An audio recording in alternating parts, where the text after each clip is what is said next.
Hello, dear friend, and welcome. Tonight, we journey together into a gentle dream of ancient times. Settle in softly. Feel the weight of the day ease from your shoulders, and let your breaths become slow and calm. Under the quiet canopy of the night, stars shimmering like old souls in the dark, we begin a tale whispered through the ages. In this peaceful twilight, imagine a world long ago where gods and heroes wandered beneath the same moon that watches over you now. We drift to ancient Greece, a land of olive trees and marble temples, of soft sea breezes and distant lyre songs. By the glow of an ever-faithful moon, we find our hero, Heracles, son of Zeus, strongest of the strong. Heracles' life was not easy, even though he was born with immense strength. In the quiet recesses of his heart, he carried a heavy sorrow.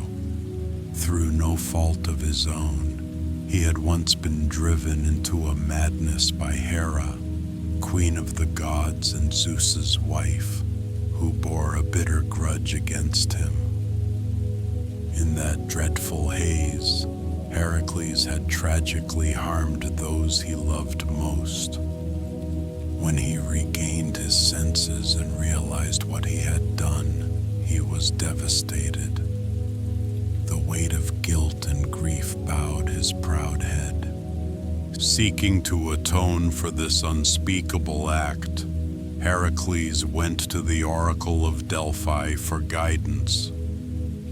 There, in the sweet-smelling smoke of the temple, the oracle pronounced that Heracles must serve King Eurystheus of Mycenae for 12 years and perform any task the king demanded. Only by this long penance and by accomplishing great trials could Heracles purify himself and find redemption. Obedient to the god's will and full of remorse, Heracles agreed. Thus began the famous 12 Labors, a series of impossible challenges that would test not only the hero's strength, but also his courage, his wit, and his endurance. Now, let us walk with Heracles through these labors, one by one, as though we strolled through an ancient moonlit garden of stories.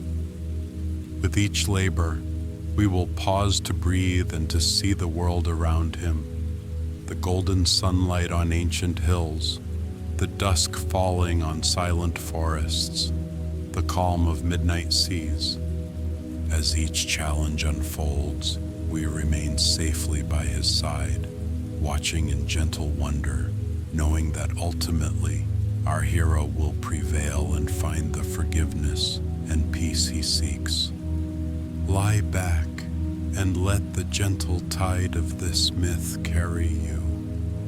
The fire has burned low, and the night is inviting and kind. Together, we follow Heracles on the first of his labors, a journey to a quiet valley in Nemea, where a deadly lion roamed under the fading light of a summer's day. Heracles' first trial soon came on that warm summer eve. Word had reached King Eurystheus of a monstrous lion terrorizing the valley of Nemea, a beast no ordinary weapon could harm. At Eurystheus's bidding, Heracles set out toward the wooded hills of Nemea, tasked with slaying this fearsome creature and bringing back its hide as proof. The sun was low when he arrived in the rustic countryside. Golden light filtered through the oaks and wild thyme that carpeted the valley. All was quiet.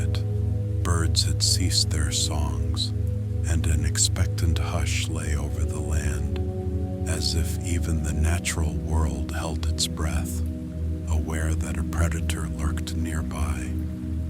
As twilight fell, Heracles started his search. He moved softly through glades and glens, eyes and ears attuned to the forest. Presently he found signs of the lion, enormous paw prints in the dust and scratches high on tree trunks where the creature had marked its territory. The air smelled faintly musky, tinged with the feral scent of a great cat. Heracles gripped his oaken club in one hand and kept his bow strung across his back. Though mighty, he was not reckless. He knew this beast was said to be invulnerable to spears and arrows. Dusk deepened to early night, and a silver crescent moon rose. In a clearing bathed in soft lunar glow, Heracles finally beheld the lion. It was a magnificent but terrifying sight. A giant of a lion with a golden coat that seemed to shrug off the arrows of hunters as if they were twigs. The beast lay atop a flat slab of rock, calmly licking its massive paws. Its eyes gleamed green in the half-light, and when it yawned, Heracles glimpsed fangs as long as daggers. Slowly, Heracles notched an arrow and drew back his bow, the wood creaking softly. He aimed for the lion's flank, where the fur was thinnest, and let the arrow fly. It struck true, but to his surprise, it bounced off the lion's hide and clattered to the ground, doing no harm at all. The lion's hide, granted by the gods, was impenetrable to any weapon of bronze or stone. The great cat raised its head, unperturbed, and let out a low, rumbling growl that vibrated through the rocks and through Heracles' very bones. Realizing arrows would not avail him, Heracles cast aside his bow. He stepped forward into the clearing, announcing his presence with a shout to draw the lion's attention away from any nearby shepherds or woodcutters who might be in danger. The lion fixed its fierce eyes on the hero, and for a heartbeat the two regarded each other, the night breeze stirring Heracles' dark hair and the lion's heavy mane. Then, with a roar that echoed off the valley walls, the Nemean Lion sprang from the rock. The beast charged, swift and silent until it was almost upon him. Heracles stood tall and fearless. At the last moment, he swung his wooden club with all his might. The weapon, carved from sturdy wild olive, struck the lion's skull with a resounding crack, a blow that would have felled any ordinary animal. But this was no ordinary lion. Though stunned, it did not fall. It shook its great head, recovering almost instantly, and in retaliation lunged at the hero with claws outstretched. Man and lion clashed in the moonlight. Heracles dropped his shattered club, for it had splintered against the lion's invulnerable body, and with a sudden surge of courage, leapt forward to meet the animal in close combat. Before the lion could pounce again, Heracles rushed in. He seized the beast by the scruff of its neck with one hand, and with the other he grabbed hold of a massive forepaw. The lion snarled ferociously, surprised by the strength of this mortal. They tumbled and rolled across the clearing, the lion's powerful body twisting, its hind legs raking at Heracles' flanks. But the hero clung on relentlessly, ignoring scratches that would have made a lesser man faint with pain. They struggled into a shadowy cave at the clearing's edge, the lion's own lair. In the darkness, the advantage shifted to the creature's keen night senses, but Heracles had anticipated this. With a mighty heave, he slammed the lion against the cave's rocky wall, momentarily dazing it. In that crucial heartbeat, Heracles did something astonishing. He wrapped his arms around the lion's neck from behind, locking his muscled biceps beneath the beast's throat, and began to squeeze with all the force in his body. The lion thrashed wildly. It snapped back with its powerful jaws, trying to reach Heracles, but the angle was wrong. Its claws scraped the stony floor, finding no purchase on the hero now clinging to its back. Heracles' face was pressed against the lion's mane, which smelled of wildness and dust and blood. He held on like a vice, arms bulging, teeth gritted, pouring every drop of strength into choking the creature into submission. Gradually, the lion's struggles weakened. Its furious snarls died down to rasping breaths. The mighty paws that had ravaged villages now scrabbled feebly at the air. With one last shuddering sigh, the Nemean Lion sank to the ground, eyes dimming, conquered at last. Heracles remained atop it for a few moments longer, ensuring the deed was done and the threat ended. His chest heaved with exertion and sweat beaded on his brow, but a calm washed over him as he felt the lion's body grow still beneath his grasp. In the silent cave, lit only by a shaft of moonlight from a crack in the ceiling, Heracles whispered a prayer to Zeus in thanks and to the spirit of the noble lion itself. Though it had terrorized the land, it had only acted according to its nature, perhaps not even by its own choice, if a god had made it invulnerable. Heracles stroked the lion's golden fur with respect, honoring it as the worthy adversary it had been. When he emerged from the cave, the night sky was brilliant with stars. Draped over his massive shoulder was the lion's lifeless form. Knowing King Eurystheus would require proof of victory, Heracles set about skinning the beast. But no knife could cut that magical hide. It was Athena, the gray-eyed goddess who watched over heroes, who guided him in this task. Some say she appeared in the guise of an old crow, cawing and pecking at the lion's hide to hint at what must be done. Recalling her wisdom, Heracles carefully took one of the lion's own razor-sharp claws and with it managed to slice through the pelt.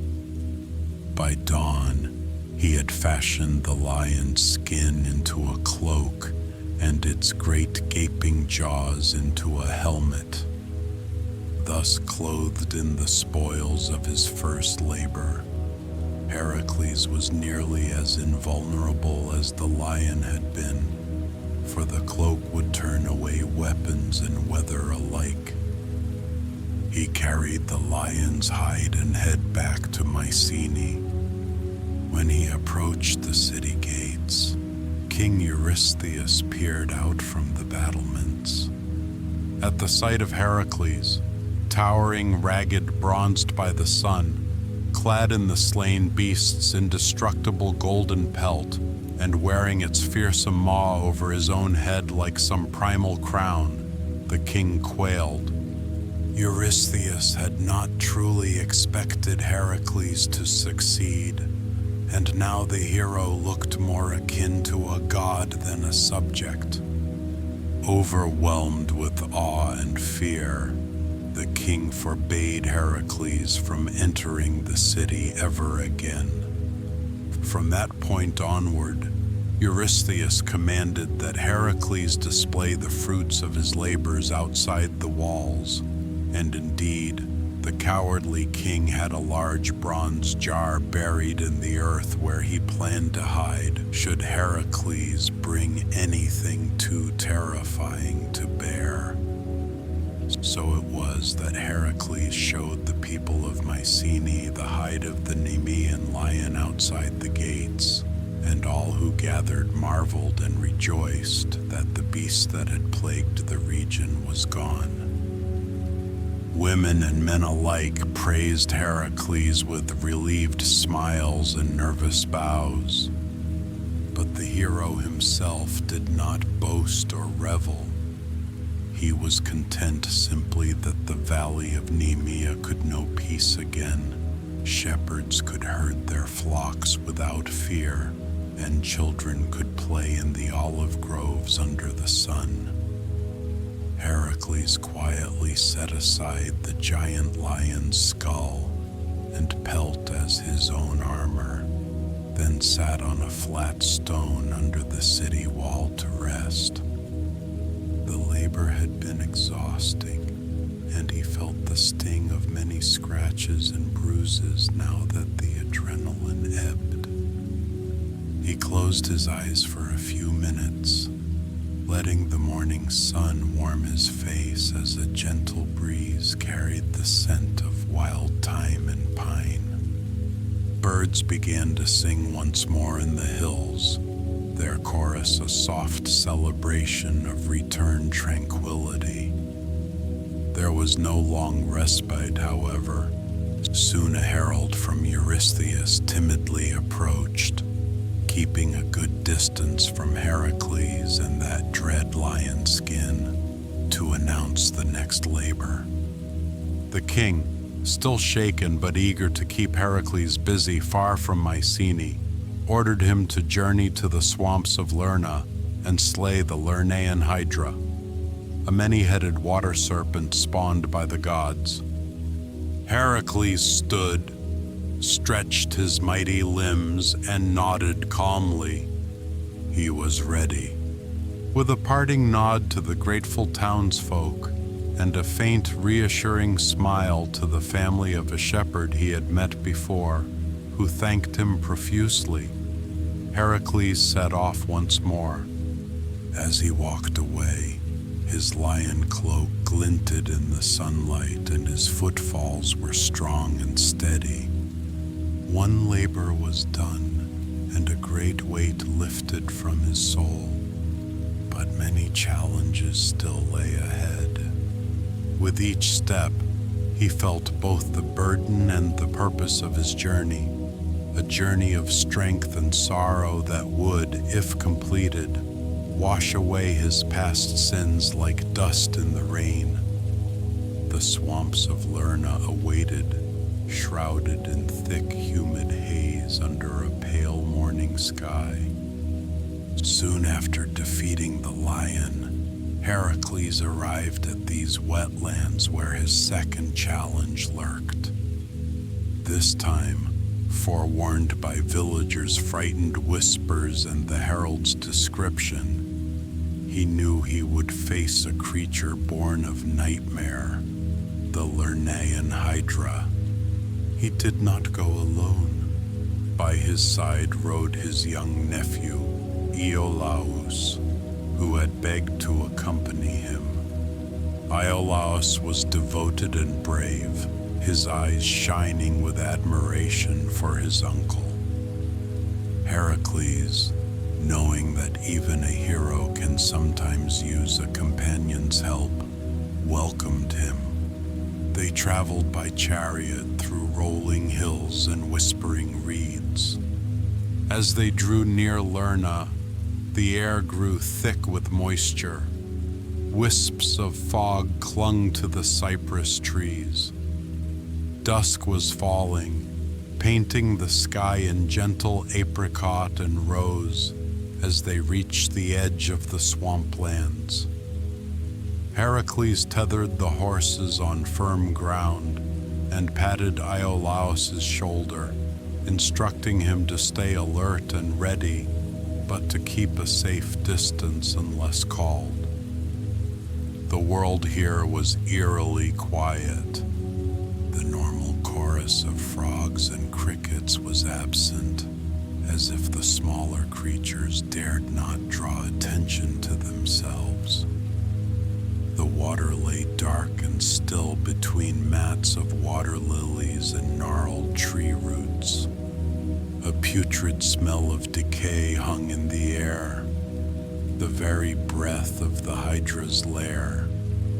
The Hydra was said to be a serpent with multiple heads, some said 9, and venom so potent that its breath alone was lethal. By the god's caprice, one of its heads was immortal. Even if the others were cut off, that central head could never die. Heracles advanced carefully along a boggy causeway, torch in one hand and sword sheathed at his side. Wisps of swamp fire, ghostly lights flickered in the distance. Iolaus followed a few paces behind with a burning brand and a look of nervous determination. As they delved deeper into the marsh, they saw evidence of the Hydra's terror. Blackened patches of earth where its corrosive blood had spilled, cattle carcasses half sunk in mire, and a miasma that made their eyes sting. They came to a broad pool at the foot of an old willow. By the pool's edge yawned the black mouth of a cave, half submerged in muck, likely the Hydra's den. Heracles paused, drawing a deep breath of the clammy air. He knew that if the creature had many heads, each lopping of a head could be met with more fury, and in later tales, it would be said that for each head cut off, the Hydra sprouted 2 more. Such was the challenge. He would need more than brute force alone. With a plan forming, Heracles dipped the tips of several arrows in the Hydra's poisonous slime from a carcass nearby, thinking ahead to perhaps use the venom later, then set his mind to draw out the beast. He handed Iolaus the torch and instructed him quietly. When the Hydra emerged, Iolaus must be ready to help in a very specific way. Heracles then picked up a hefty stone and hurled it into the dark mouth of the cave with all his strength. It struck the cavern wall with a resounding clatter and splash. Almost immediately, a terrifying hiss echoed from the depths. The water at the cave's mouth began to churn, ripples radiating out. Suddenly, the Hydra burst forth. First came one serpentine head, then another and another, until 9 vicious heads on long, scaly necks had emerged onto the bank. They writhed and snapped, each head independent, but attached to a single colossal body half submerged in the pool. The creature's eyes glowed a sickly yellow, and its jaws dripped with venom. One head let loose a spray of that venomous spittle toward Heracles, sizzling as it hit the damp ground and burning the grass away. Another head lunged at Iolaus, who leapt back with a yelp, nearly dropping the torch. Heracles realized that inhaling the beast's fumes could be deadly, so he tied a cloth over his nose and mouth. With a shout to draw the Hydra's heads toward him, he swung his sword in a glittering arc. The blade sliced cleanly through one of the smaller necks, severing a head which fell into the swamp with a splash. For an instant, Heracles felt triumph, but it was short-lived. To his horror, from the bleeding stump rose 2 new heads, unfolding like malignant buds.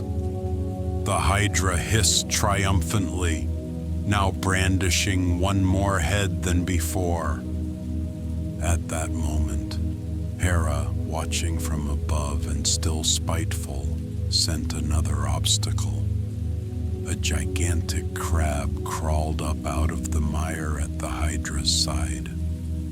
Its carapace was mud brown, and its claws clicked menacingly.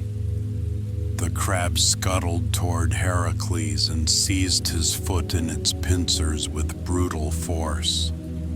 Heracles bellowed in pain as the claw clamped onto his ankle, sharp edges digging in.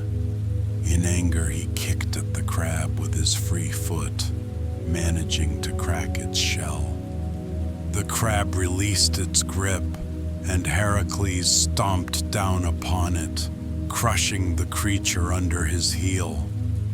Later on, it said, Hera would place that crab in the heavens as the constellation Cancer, commemorating its role in trying to stop Heracles. But now Heracles was bleeding and momentarily distracted, and the Hydra pressed its advantage.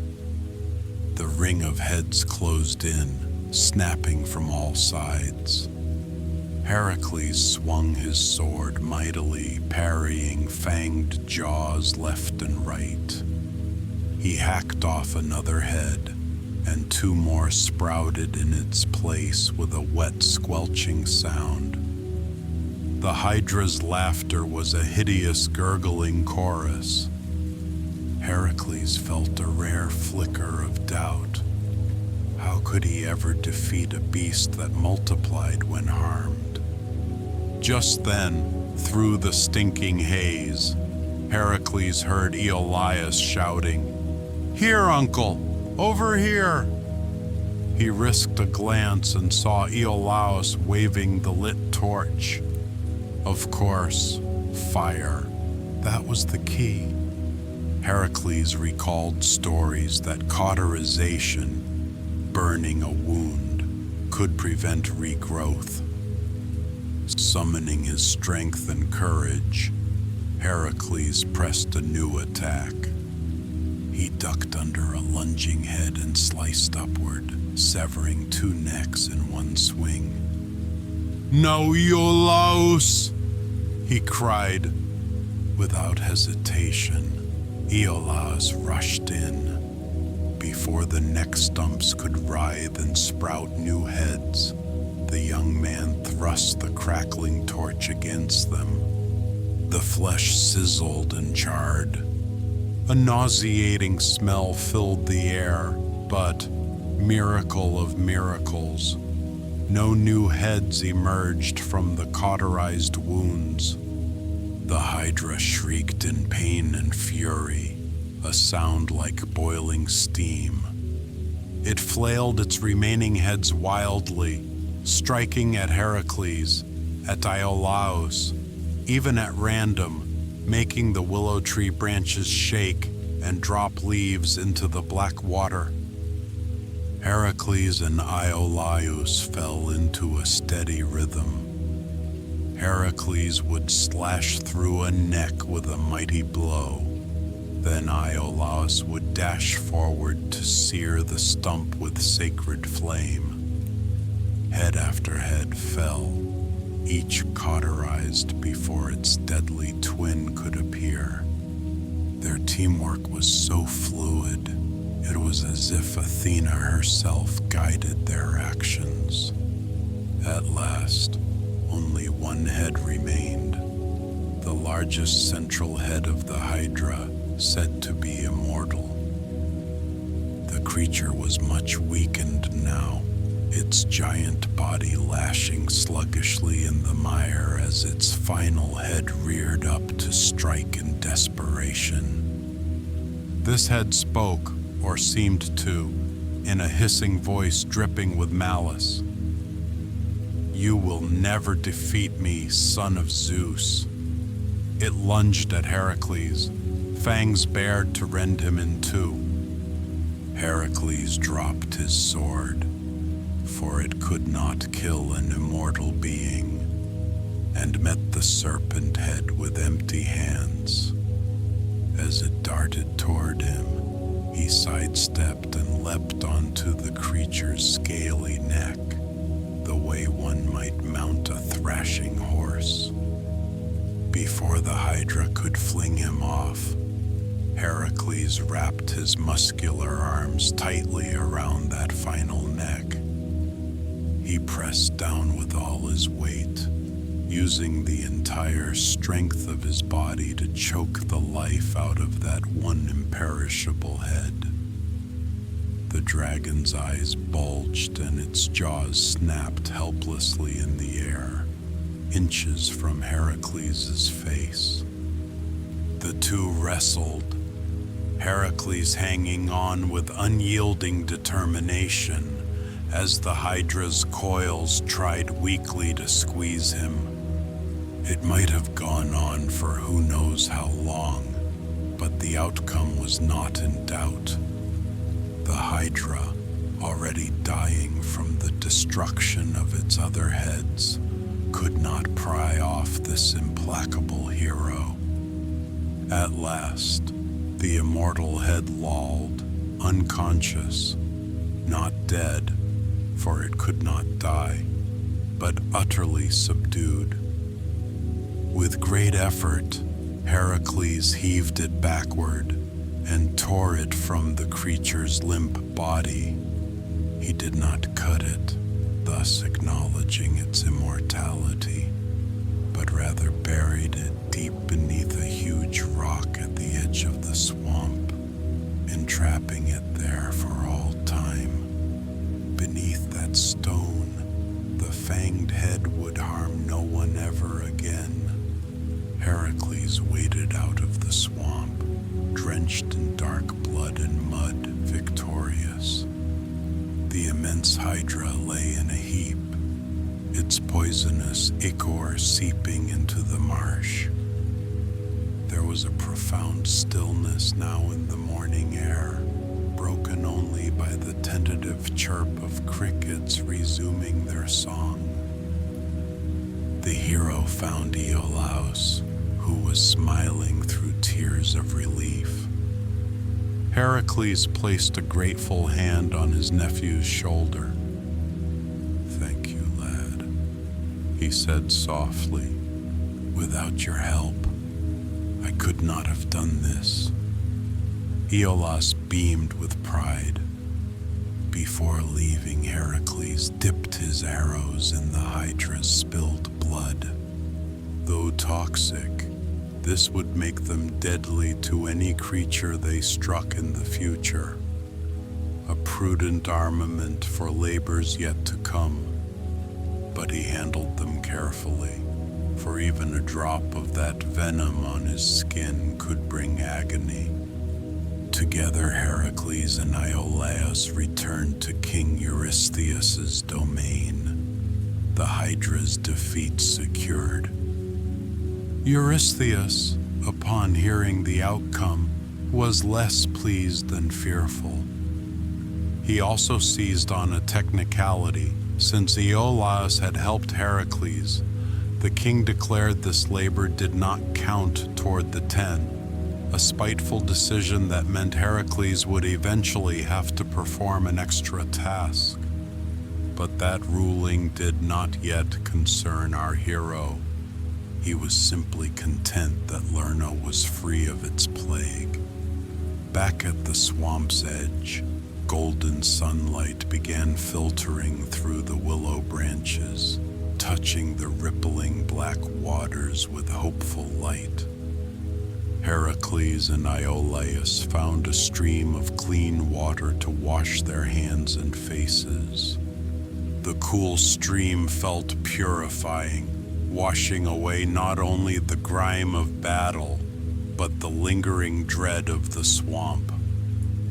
Birds cautiously returned, their reflections flitting over the water's surface. The two companions then made their way homeward, weary but satisfied. As they traveled, Heracles' mind was calm. Yes, Eurystheus might quibble, but he knew in his heart that he had done right by slaying the Hydra and protecting countless lives. In the soft glow of midday, Heracles silently thanked Iolaus and the gods for seeing him through.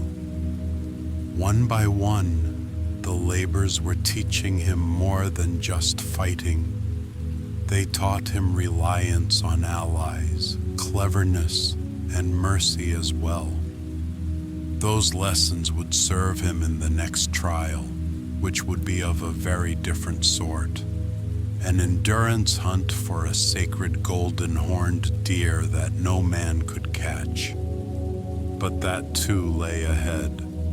For now, as the swamp's mist burned away under the warming sun, Heracles felt a small part of his heavy burden lift. 2 labors down, forgiveness edged nearer. And with that thought bringing a faint smile to his lips, the mighty son of Zeus continued on the path, Iolaus by his side, toward the forested hills of Arcadia and the gentle adventure that awaited there.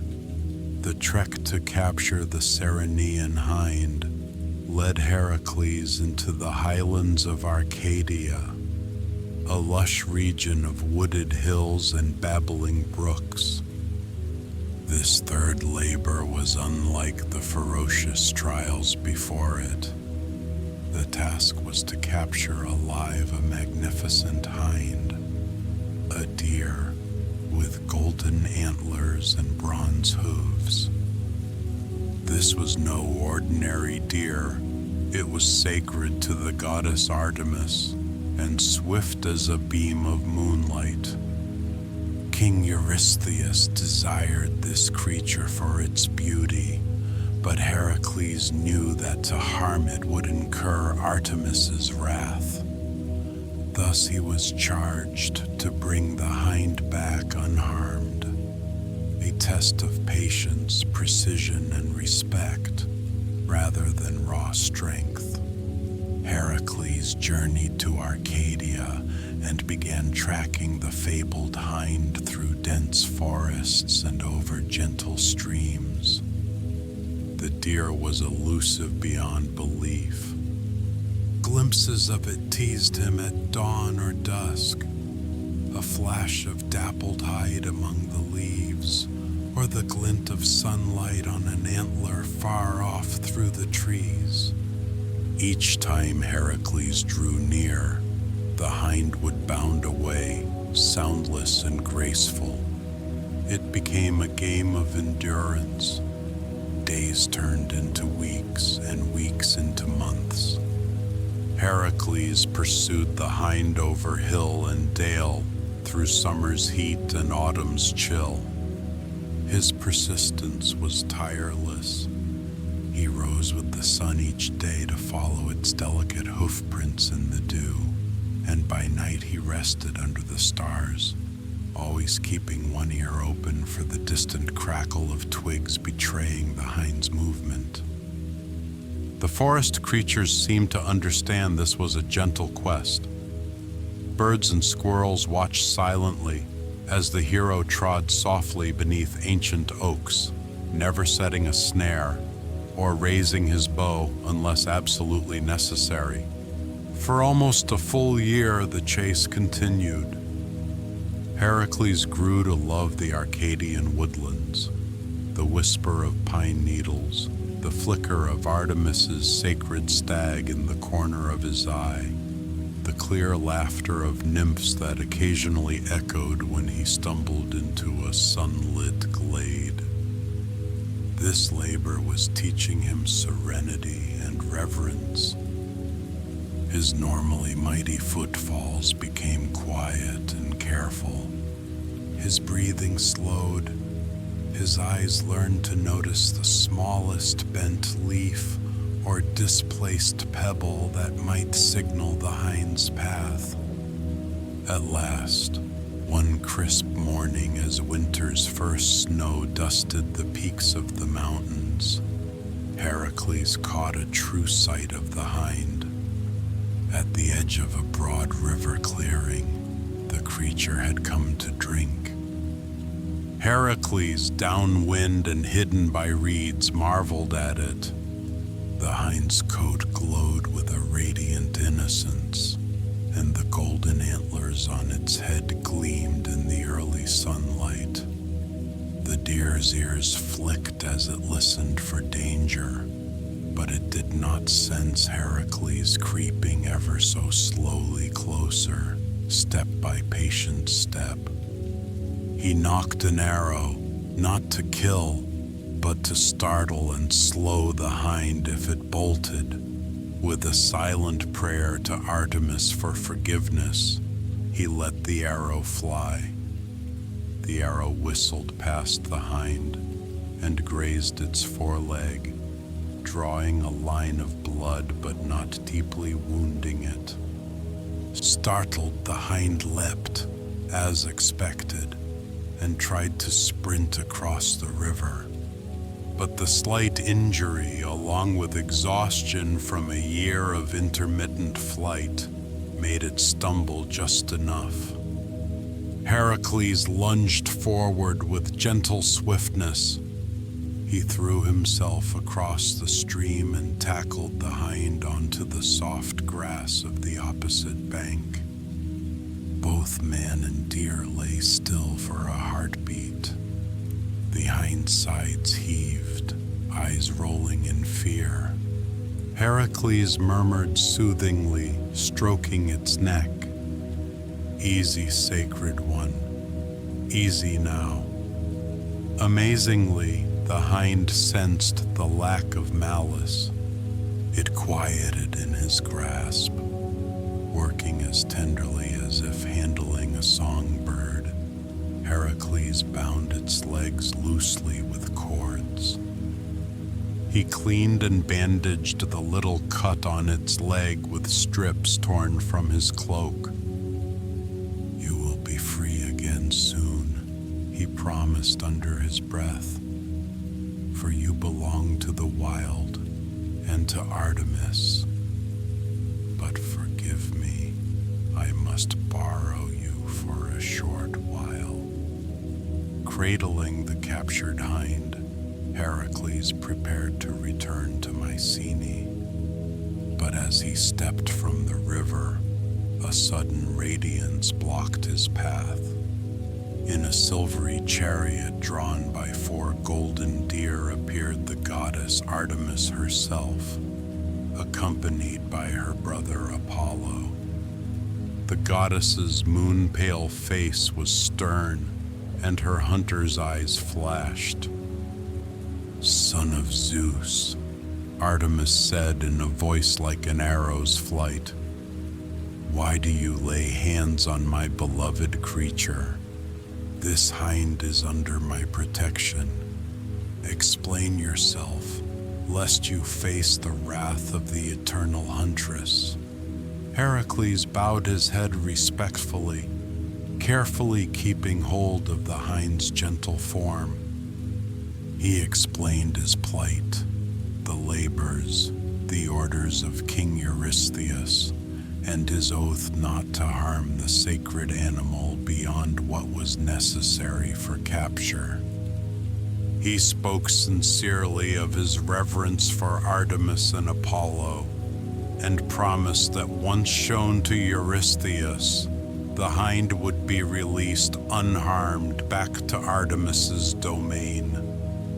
His words were humble and heartfelt, for indeed Heracles held deep respect for the gods and for this beautiful creature.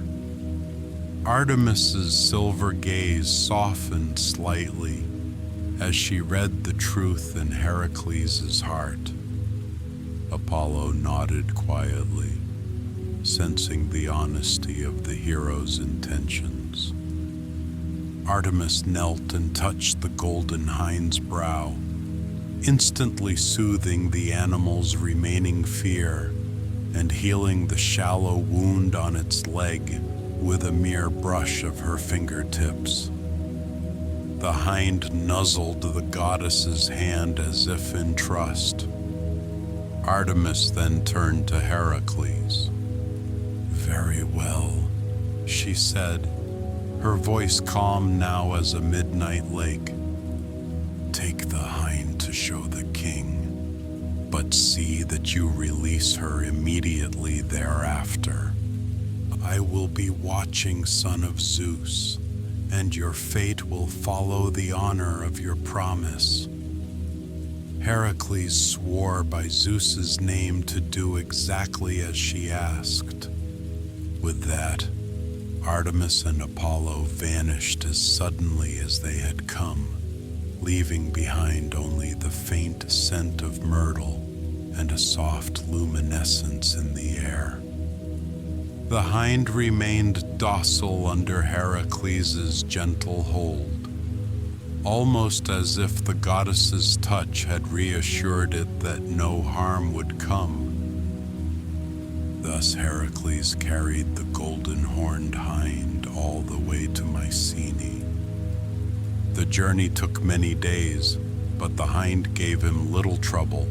It walked tamely beside him on a lead, and at night he removed its bonds and let it graze freely beside his camp, keeping watch so that no predator might disturb it.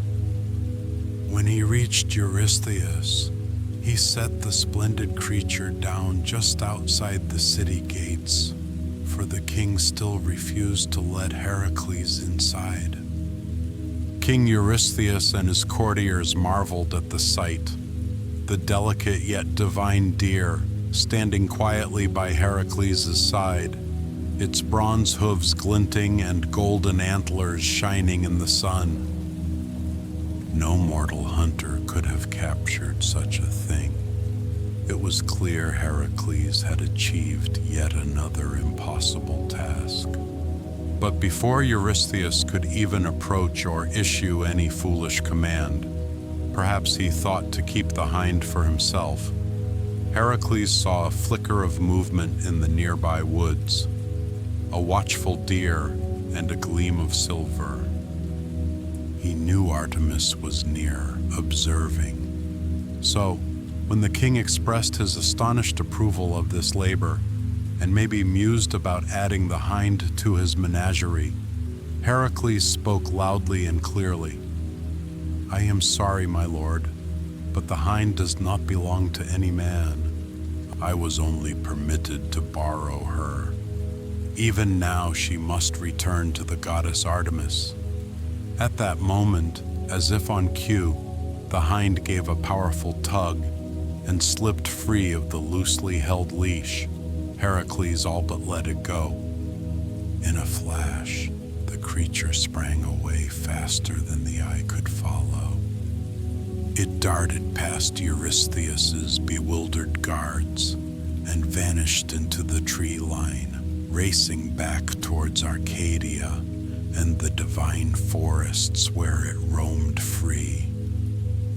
Eurystheus yelled in surprise and perhaps frustration, but there was nothing to be done. The hind was gone like a golden breeze. Heracles shrugged humbly as though to say, "It was beyond my control, O king." Inside he hid a small smile, knowing he had fulfilled his word to Artemis. Thus ended the third labor, not with violence, but with patience and honor. Heracles had spent a year in pursuit without losing heart, had won the favor of a goddess by his respectful conduct, and had shown that his strength could be gentle as well. Clad still in his lion skin, and holding now his trusty bow, with arrows dipped in Hydra's venom, Heracles felt his soul a little lighter. The innocence of that hind and the blessing of Artemis had soothed some of the ache in him. He hoped that those he sought to atone for, his wife and children in the afterlife, might see these deeds and know his repentance was true. But his servitude was not over. Eurystheus soon commanded Heracles to undertake a fourth task, one of capturing a terrifying man-killing boar from Mount Erymanthos. Still, on the night after returning the hind, Heracles allowed himself a peaceful rest. In his dreams, it said, the hind appeared in a moonlit glade, bowing its antlered head as if in thanks, and then dissolving into starlight. The hero slept deeply and well, the woodland scents of Arcadia seeming to linger in his mind, as outside his simple tent the constellations wheeled gently through the sky. The fourth labor took Heracles high into the winter wilds of the mountains, in pursuit of the Erymanthian Boar, a gargantuan boar with cruel tusks, said to be as large as a bull and as ferocious as a storm. This beast ravaged the farmland of Sophis, crashing out of its lair on Mount Erymanthos to gore cattle in upturned fields. Eurystheus commanded Heracles to capture this boar alive and bring it to Mycenae, so that all would see the fearsome creature subdued. In preparation, Heracles traveled to the snowy slopes of Mount Erymanthos during the late autumn turning to winter. Frost glittered on the rocky ground, and pines stood heavy with ice. Each morning, Heracles awoke to his breath clouding in the air, and the distant echo of the boar's grunting roars somewhere high above. Climbing through fresh drifts of snow, he followed the boar's tracks, deep trough-like furrows where its weight had pressed into the white blanket. Broken saplings and clods of frozen earth scattered about showed where the boar had passed in fury. During his journey, Heracles was welcomed by a friendly centaur named Pholus in his cave. But a tragic misunderstanding occurred when other centaurs caught the scent of shared wine and, thinking themselves betrayed, stormed Pholus's dwelling in a frenzy. In the ensuing chaos, Heracles was forced to defend himself. Many centaurs fled or were wounded by his arrows. Yet in the commotion, the wise and immortal centaur Chiron, mentor to heroes, was accidentally struck by one of Heracles' poisoned arrowheads. The incurable wound caused Chiron such agony that he chose to surrender his immortality and pass from the world to find peace. Heracles was heartbroken that his actions, however unintended, had led to the noble centaur's demise. He honored Chiron with a solemn burial and a silent prayer under the snowy trees. Carrying this new sorrow in his soul, Heracles pressed on to complete the labor. At last he ascended the highest ridges of Mount Erymanthos, where the boar's den was rumored to lie. It was the heart of winter. Chill winds howled through the peaks, and daylight was pale and brief. Heracles trudged onward, wrapped in his lion skin for warmth, until he reached a dense forest of pine near the mountain top. There, in a hollow blanketed by untouched snow, he finally sighted the monstrous boar. The creature was rooting around a frozen spring, snorting clouds of steam from its nostrils. Its hide was thick, coarse, and crusted with frost. Its tusks curved upward like scythes, sharp enough to disembowel a man with one swipe. Even through the frigid air, Heracles could sense the boar's hot, aggressive energy. Carefully, he climbed onto an outcropping and gave a mighty shout, aiming to startle the boar and draw it out. The valley echoed. With an enraged squeal, the Erymanthian Boar charged through the drifts toward the sound. Heracles' plan was simple: wear the beast out. He did not intend to meet its charge head-on, for its power was tremendous. Instead, he played a deadly game of chase. As the boar thundered toward him, Heracles deftly sidestepped. The boar hurtled past, plowing into a snowbank. While it shook off the snow, Heracles shouted and waved from higher up the slope, provoking it further. Enraged, the boar scrambled and charged again. Heracles retreated upward once more. Higher and higher, he led the boar into the deep snowfields near the summit. The air grew thin, and the snow lay in soft, deep blankets that swallowed Heracles' footprints, and now the boar's heavy legs. With each step, the boar began to sink and struggle. Its furious speed slowed. Taking a wide path, Heracles circled around behind the creature as it floundered in a drift chest deep. Seizing his chance, he rushed in with a mighty leap and landed squarely on the boar's back. The beast bucked and thrashed, but the surrounding snow held it like a cushioned trap. Heracles wrestled the boar's neck, avoiding the sweeping arc of its tusks. The creature let out a high-pitched squeal that echoed across the silent peaks, legs churning uselessly in the powder.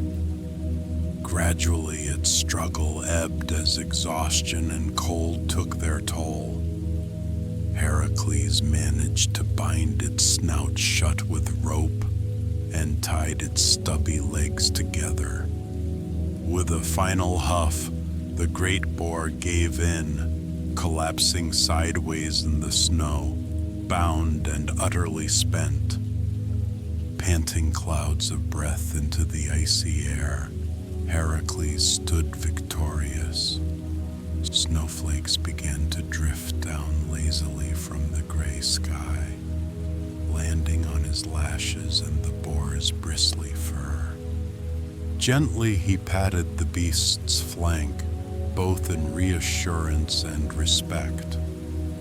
"You gave a good chase," he murmured. Indeed, there was no hatred in his heart for this creature. It was a wild thing, acting on instinct.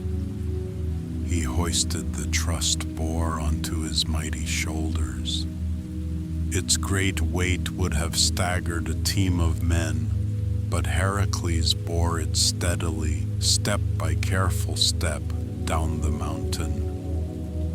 By the time he descended into the foothills, dusk had fallen and lamps were twinkling on in the farmhouses of Sophis below.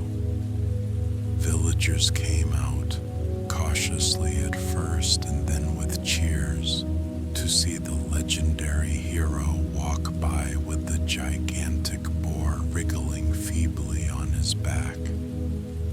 They marveled at the size of the beast, as large as an ox, with tusks glinting. Women and men bowed their thanks, for this beast had ravaged their fields for years. Heracles nodded kindly, but did not pause long. He had to deliver the creature to Eurystheus by the king's orders. When Heracles arrived outside Mycenae with the boar, King Eurystheus's reaction was true to form, sheer terror. The king had heard Heracles was bringing the boar alive and dreaded this meeting. Peeping over the battlements and seeing Heracles drop the bound, snorting boar onto the ground, Eurystheus shrieked and, as he had planned earlier, jumped into a half-buried bronze storage jar to hide. Indeed, in later art, they loved to depict King Eurystheus peeking out of a big pot in fright, while Heracles presents the boar with an amused look. Heracles chuckled softly to himself at the king's antics. Not wishing to torment the fearful ruler, he let the king's herald officially acknowledge the completion of the labor from a safe distance. Then, true to his nature, Heracles carried the boar off to a far wilderness and released it. The Erymanthian Boar, having learned a healthy fear of mankind, scurried away into the forests and high glens, never to plague human farmers again. Thus ended the fourth labor.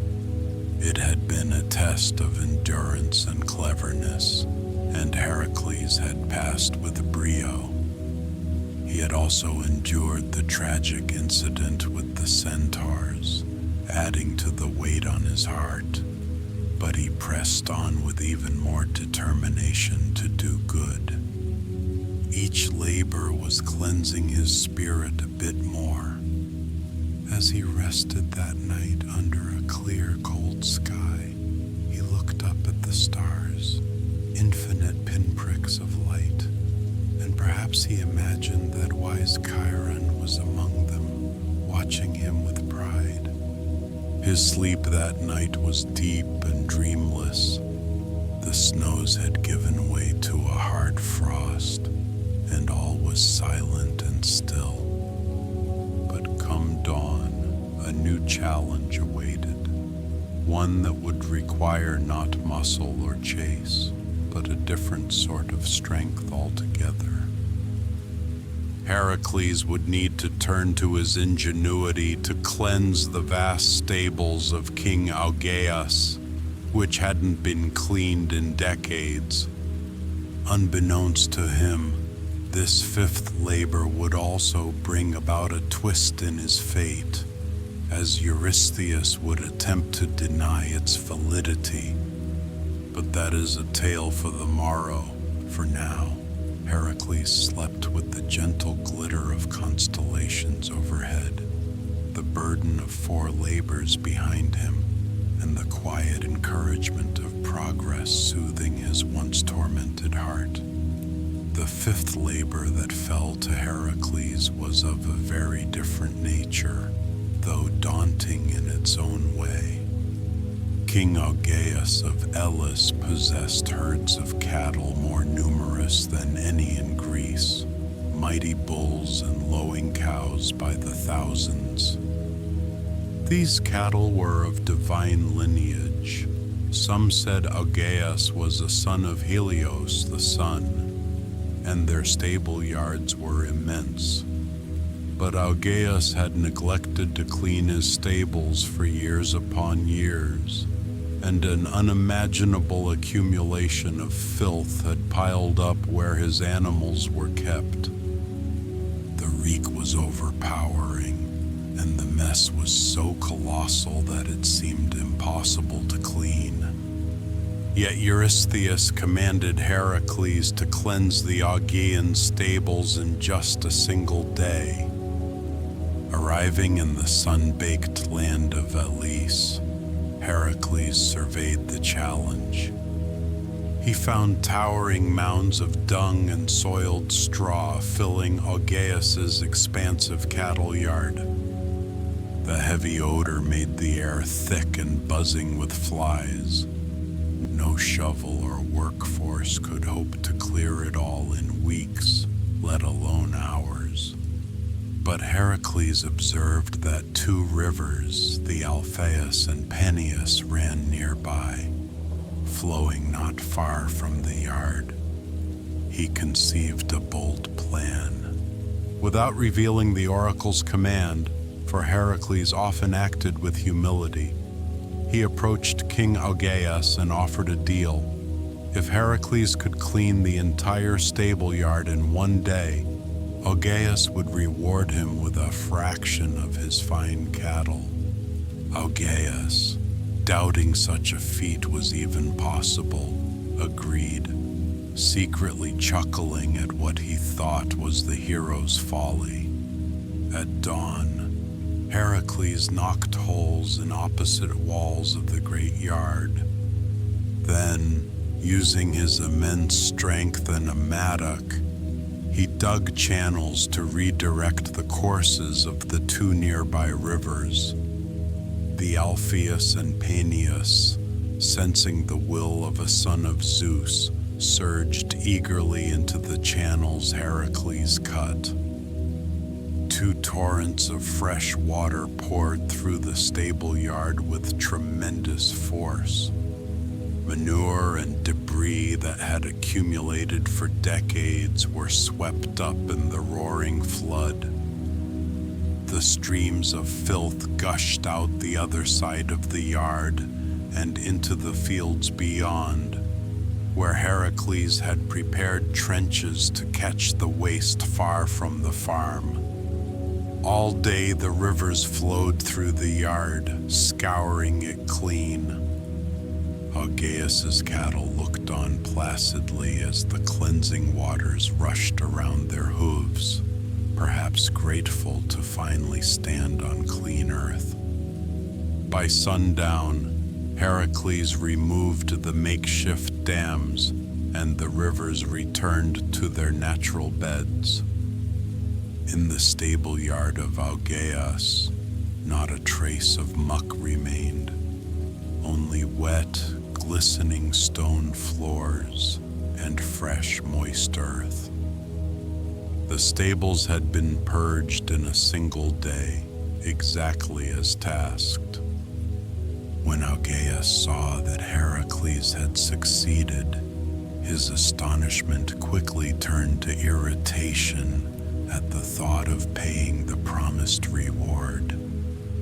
Unwilling to part with any of his herd, the king unjustly claimed that Heracles had acted only under Eurystheus's orders, which was true, and therefore deserved no personal payment. He even banished his own truthful son Phyleus for siding with Heracles in the dispute. Heracles, seeing Augeas's greed and dishonesty, did not argue further.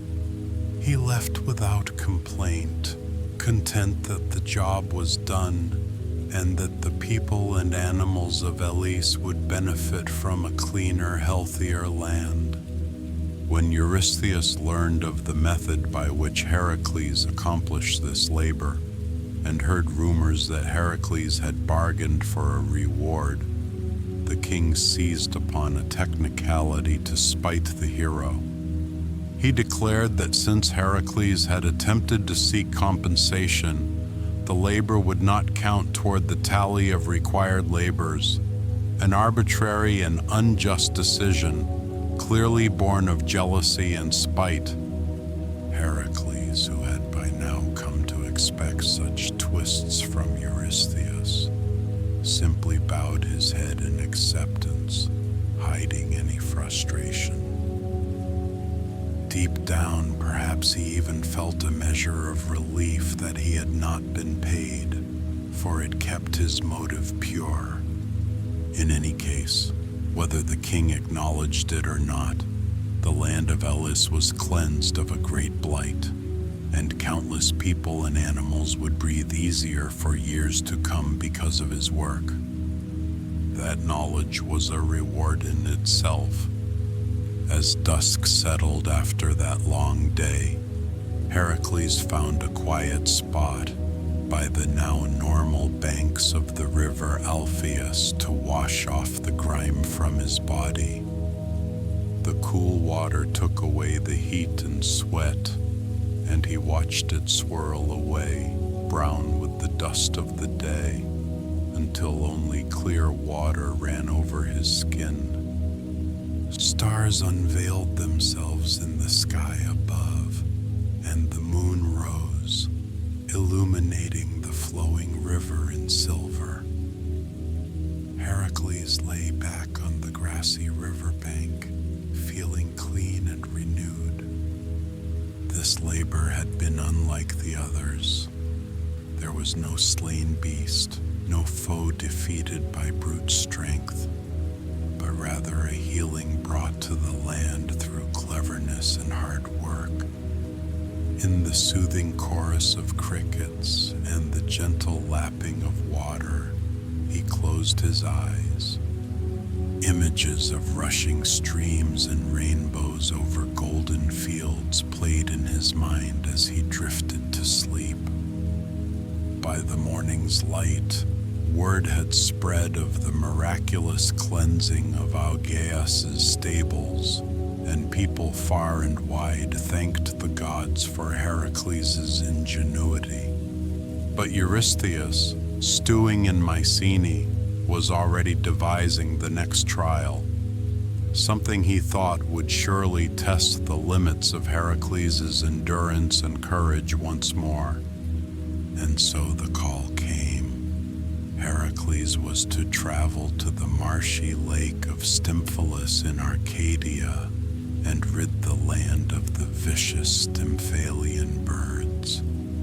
Waking from a well-earned rest, Heracles donned his lion skin, gathered his bow and arrows, and set out once more, resolved to continue cleansing the world of monsters, one labor at a time.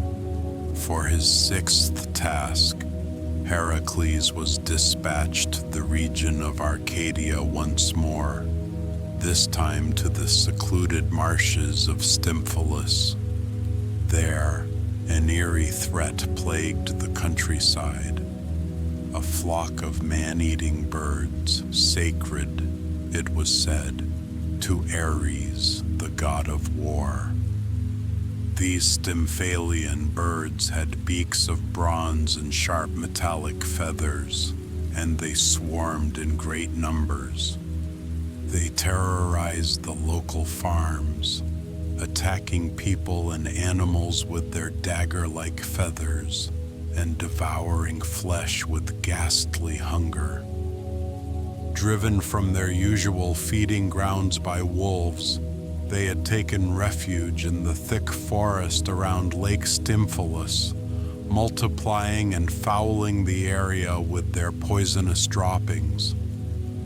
Heracles traveled to Lake Stymphalian, which lay cupped in a ring of mountains and dense woods. He arrived by late afternoon, when the sun was casting long shadows over the water. The lake itself was murky, carpeted in lily pads and fringed with reeds that sighed softly in the breeze. The area was ominously quiet. No villagers dared come near anymore, and even the wolves had gone silent, frightened off by the deadly flock. Only the occasional rustle in the trees or an echoing bird call, shrill and unnatural, indicated the presence of the monstrous birds. Standing by the marshy shore, Heracles scanned the skies. He could not see the birds yet. Likely they were nesting in the tall pines or hidden among the thick canopy. He did, however, notice droppings and feathers littering the ground, feathers that looked like polished bronze darts. He picked one up. It was rigid and razor-edged, capable of puncturing armor. This foe would not be bested by mere archery or brute force. Perhaps, he thought, a bit of strategy and divine help was needed. It happened that Athena, always keeping a watchful eye on Heracles, had anticipated his need. In the marsh reeds, he discovered a set of large bronze rattles or clappers called crotala. These had been a gift from Hephaestus to Athena, specifically for scaring the Stymphalian birds. Realizing this must be a boon from the gods, Heracles smiled in gratitude. He climbed a nearby hill that overlooked the lake and thick woods. Taking the bronze castanets in hand, he began to clash them together with all his might. A tremendous noise erupted, a metallic cacophony that rolled across the valley like an avalanche of cymbals.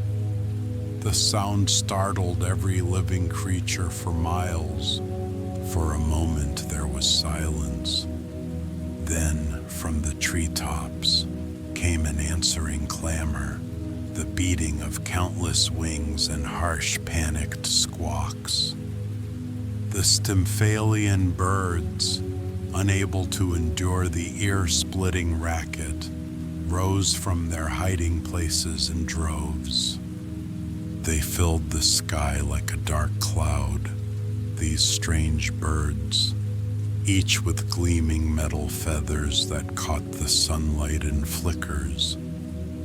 They screeched in confusion, their formation wheeling haphazardly. Some of their sharp feathers rained down as they fluttered in disarray. Heracles, still working the rattles with one hand, seized his bow with the other.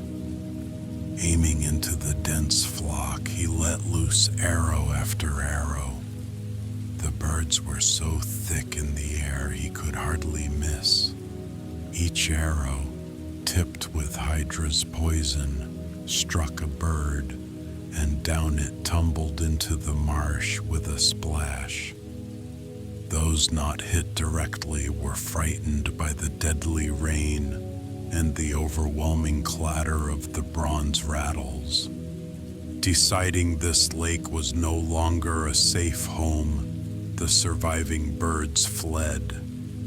With a great beating of wings, they soared off toward the horizon, never to return to Arcadian skies.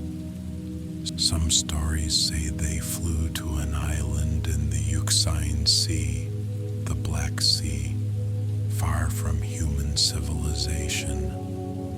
Others say Artemis later tamed them for her own wild purposes. Either way, the threat in Stymphalus was gone.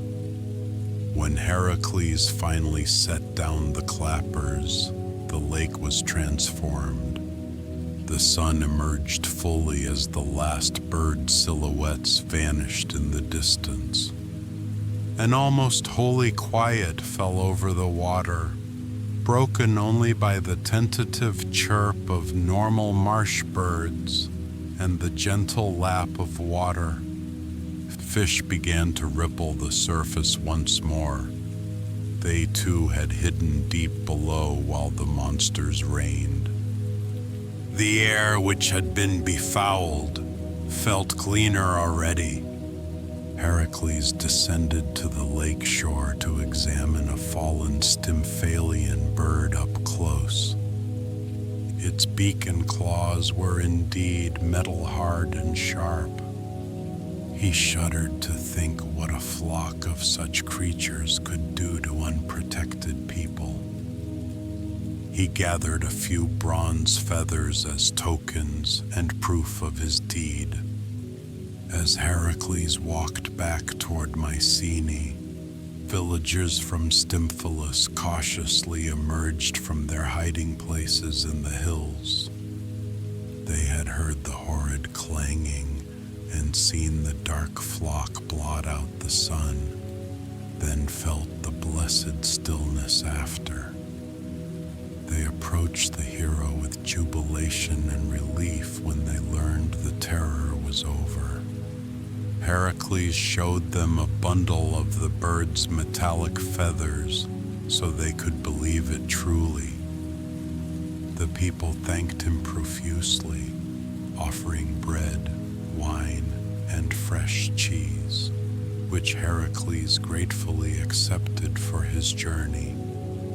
King Eurystheus, upon hearing the report and seeing the strange bronze feathers, had no choice but to acknowledge that the sixth labor was complete. Perhaps he secretly hoped that one of those deadly birds had pierced Heracles and left him poisoned. But no, Heracles stood before him hale and whole. The king, frustrated, sent him away to prepare for the next task. That night, Heracles made camp under a clear sky. He reflected on the labors so far. The world was becoming safer piece by piece. A lion, a hydra, a boar, murderous birds, all subdued. He took little joy in the killing itself, but he took comfort in knowing that families could sleep more soundly. Farmers could work their fields without fear, and travelers could pass through these lands unharmed. This thought was a balm to his weary spirit. In the flickering firelight, Heracles carefully polished the bronze feathers he had kept. Perhaps he thought to fashion them into arrowheads later. The stars above glittered like the eyes of the gods, watching. One star, maybe that representing the great crab he had defeated, seemed to twinkle more brightly, as if in acknowledgement of his victory. Heracles slept deeply, with the whisper of the marsh reeds still echoing in his ears, and the memory of Athena's guidance warming his heart. By dawn, a messenger from Eurystheus arrived, waking him gently with new orders to travel across the sea to the island of Crete, where a magnificent bull was laying waste to the land. Rising and stretching, Heracles donned his cloak once more. He doused his campfire and took up his club and bow, ready for whatever came next. Though his body bore scratches, bites, and scars, each mark was a reminder that he had survived and would continue to endure until all 12 labors were done and his soul fully redeemed. The seventh labor sent Heracles over the sea to the island of Crete, home of King Minos. There, a magnificent but wild creature was wreaking havoc, the Cretan Bull. This bull had been sent from the sea by Poseidon and was meant to be sacrificed to the god. But King Minos, dazzled by the bull's beauty, kept it alive. Angered, Poseidon cursed the bull with madness. The great animal began to rampage across Crete, tearing up crops, destroying orchard walls, and even breathing fire, according to some tales. The terrified Cretans could not control it, and Minos reluctantly agreed to let Heracles attempt to capture the bull and remove it from the island. Heracles arrived in Crete after a pleasant voyage over the Aegean, where the salt wind and bright sun were a welcome change from his prior toils. King Minos offered sacrifices to the gods and allowed Heracles to pursue the bull. The beast was roaming the hills near the capital, Knossos. Heracles tracked it across wooded glens and stony ridges until he found the bull grazing in a moonlit olive grove. It was indeed a splendid creature, huge and snow-white, with horns as sharp as javelin points and hooves that struck sparks on the rocks. But its eyes were wild and its nostrils steamed with anger. Moving carefully, Heracles approached the bull without any weapon drawn. For a moment, under the silvery light, the bull paused and regarded him, snorting and pawing the ground. Then, with a sudden toss of its head, it charged. The earth thundered under its pounding hooves. Heracles stood his ground until the last instant, then sidestepped deftly and sprang upon the bull's back, clamping his powerful arms around its neck. The bull bucked with all its might. It reared high, kicking its hind legs, and even tried to crush Heracles against low-hanging tree limbs. The hero held fast, muscles straining, refusing to be thrown. The bull's breath came out in hot blasts, and once it even let loose a burst of flame from its mouth that singed Heracles' hair. Still Heracles squeezed, pressing down on the bull's thick neck and exerting a calming pressure. Gradually, the bull's frenzy began to ebb. Its bucking grew less violent. It stamped and huffed, exhausted by the effort, until at last it stood still, sides heaving and coated in sweat. Heracles murmured soothing words, patting the creature. In the end, the cursed animal seemed almost relieved to yield to this gentle but unyielding strength. He fashioned a makeshift halter and rope and led the now docile Cretan bull back through the countryside. The people of Crete peered from their doorways in amazement as the giant bull trudged placidly behind the hero like a trained ox. King Minos himself marveled, though perhaps also he was glad to be rid of a creature that had brought his kingdom such trouble. With Minos' help, Heracles ferried the bull across the sea to the Greek mainland. When Heracles presented the bull to Eurystheus, the king was, as expected, too afraid to keep it. The bull's nostrils flared and it scraped a hoof against the ground, sensing the fear in the air. Eurystheus hurriedly told Heracles to release the creature. Obeying, Heracles set the bull free. The great animal bounded away from Mycenae and eventually wandered into the wilds of Greece. It would later reach Marathon in Attica and continue its rampage until it met its end at the hands of another hero, Theseus. But that is another story. Thus, Heracles fulfilled the seventh labor without slaying the bull. He had shown that even a creature touched by divine madness could be subdued without bloodshed.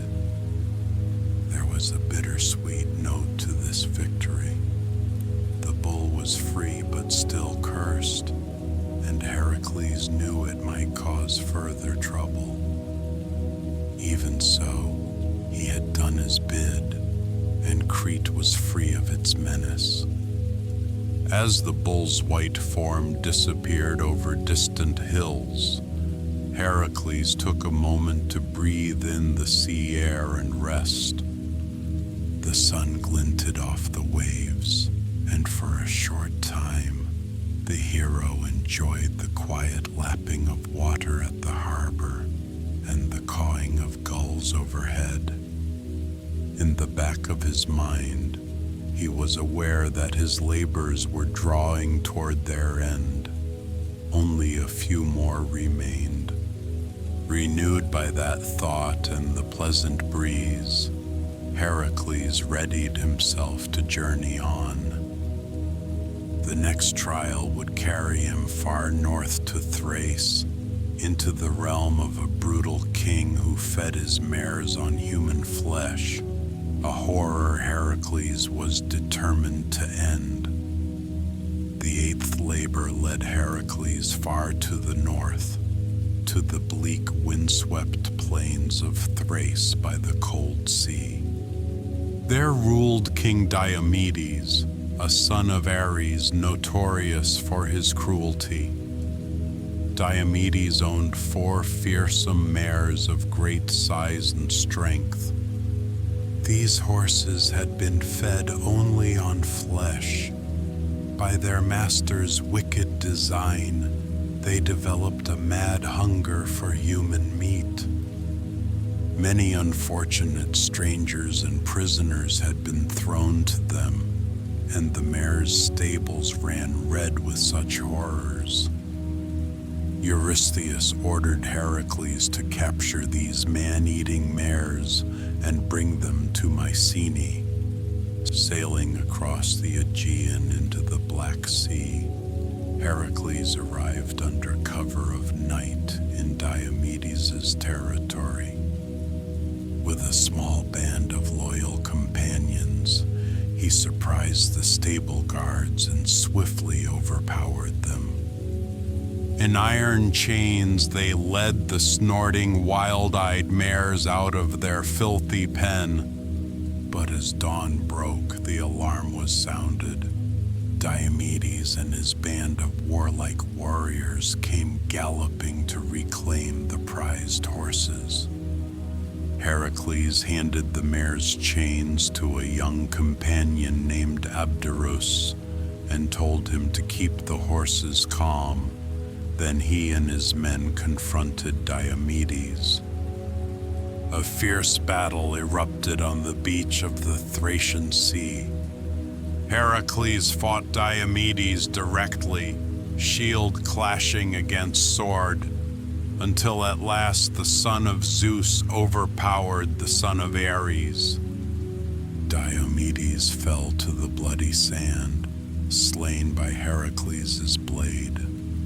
With the tyrant dead, Heracles turned his attention to the frenzied mares.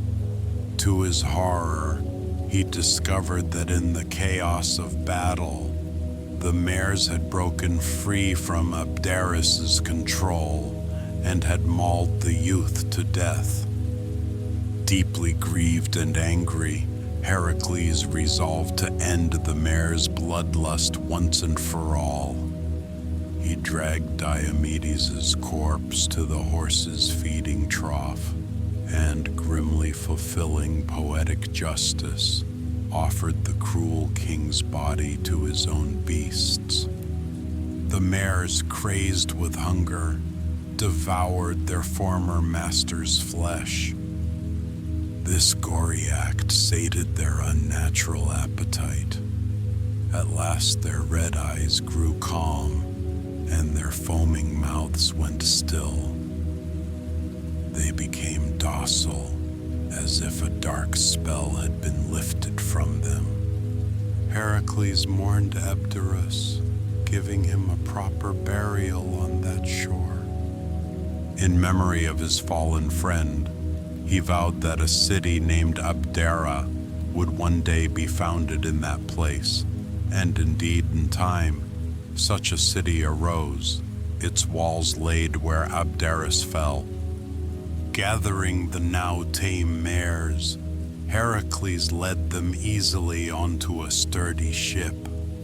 The voyage back to Mycenae was uneventful, with the horses behaving as gentle as regular mares. When Heracles showed the mares to King Eurystheus, the king, aghast at their gruesome history, set them free rather than keep them.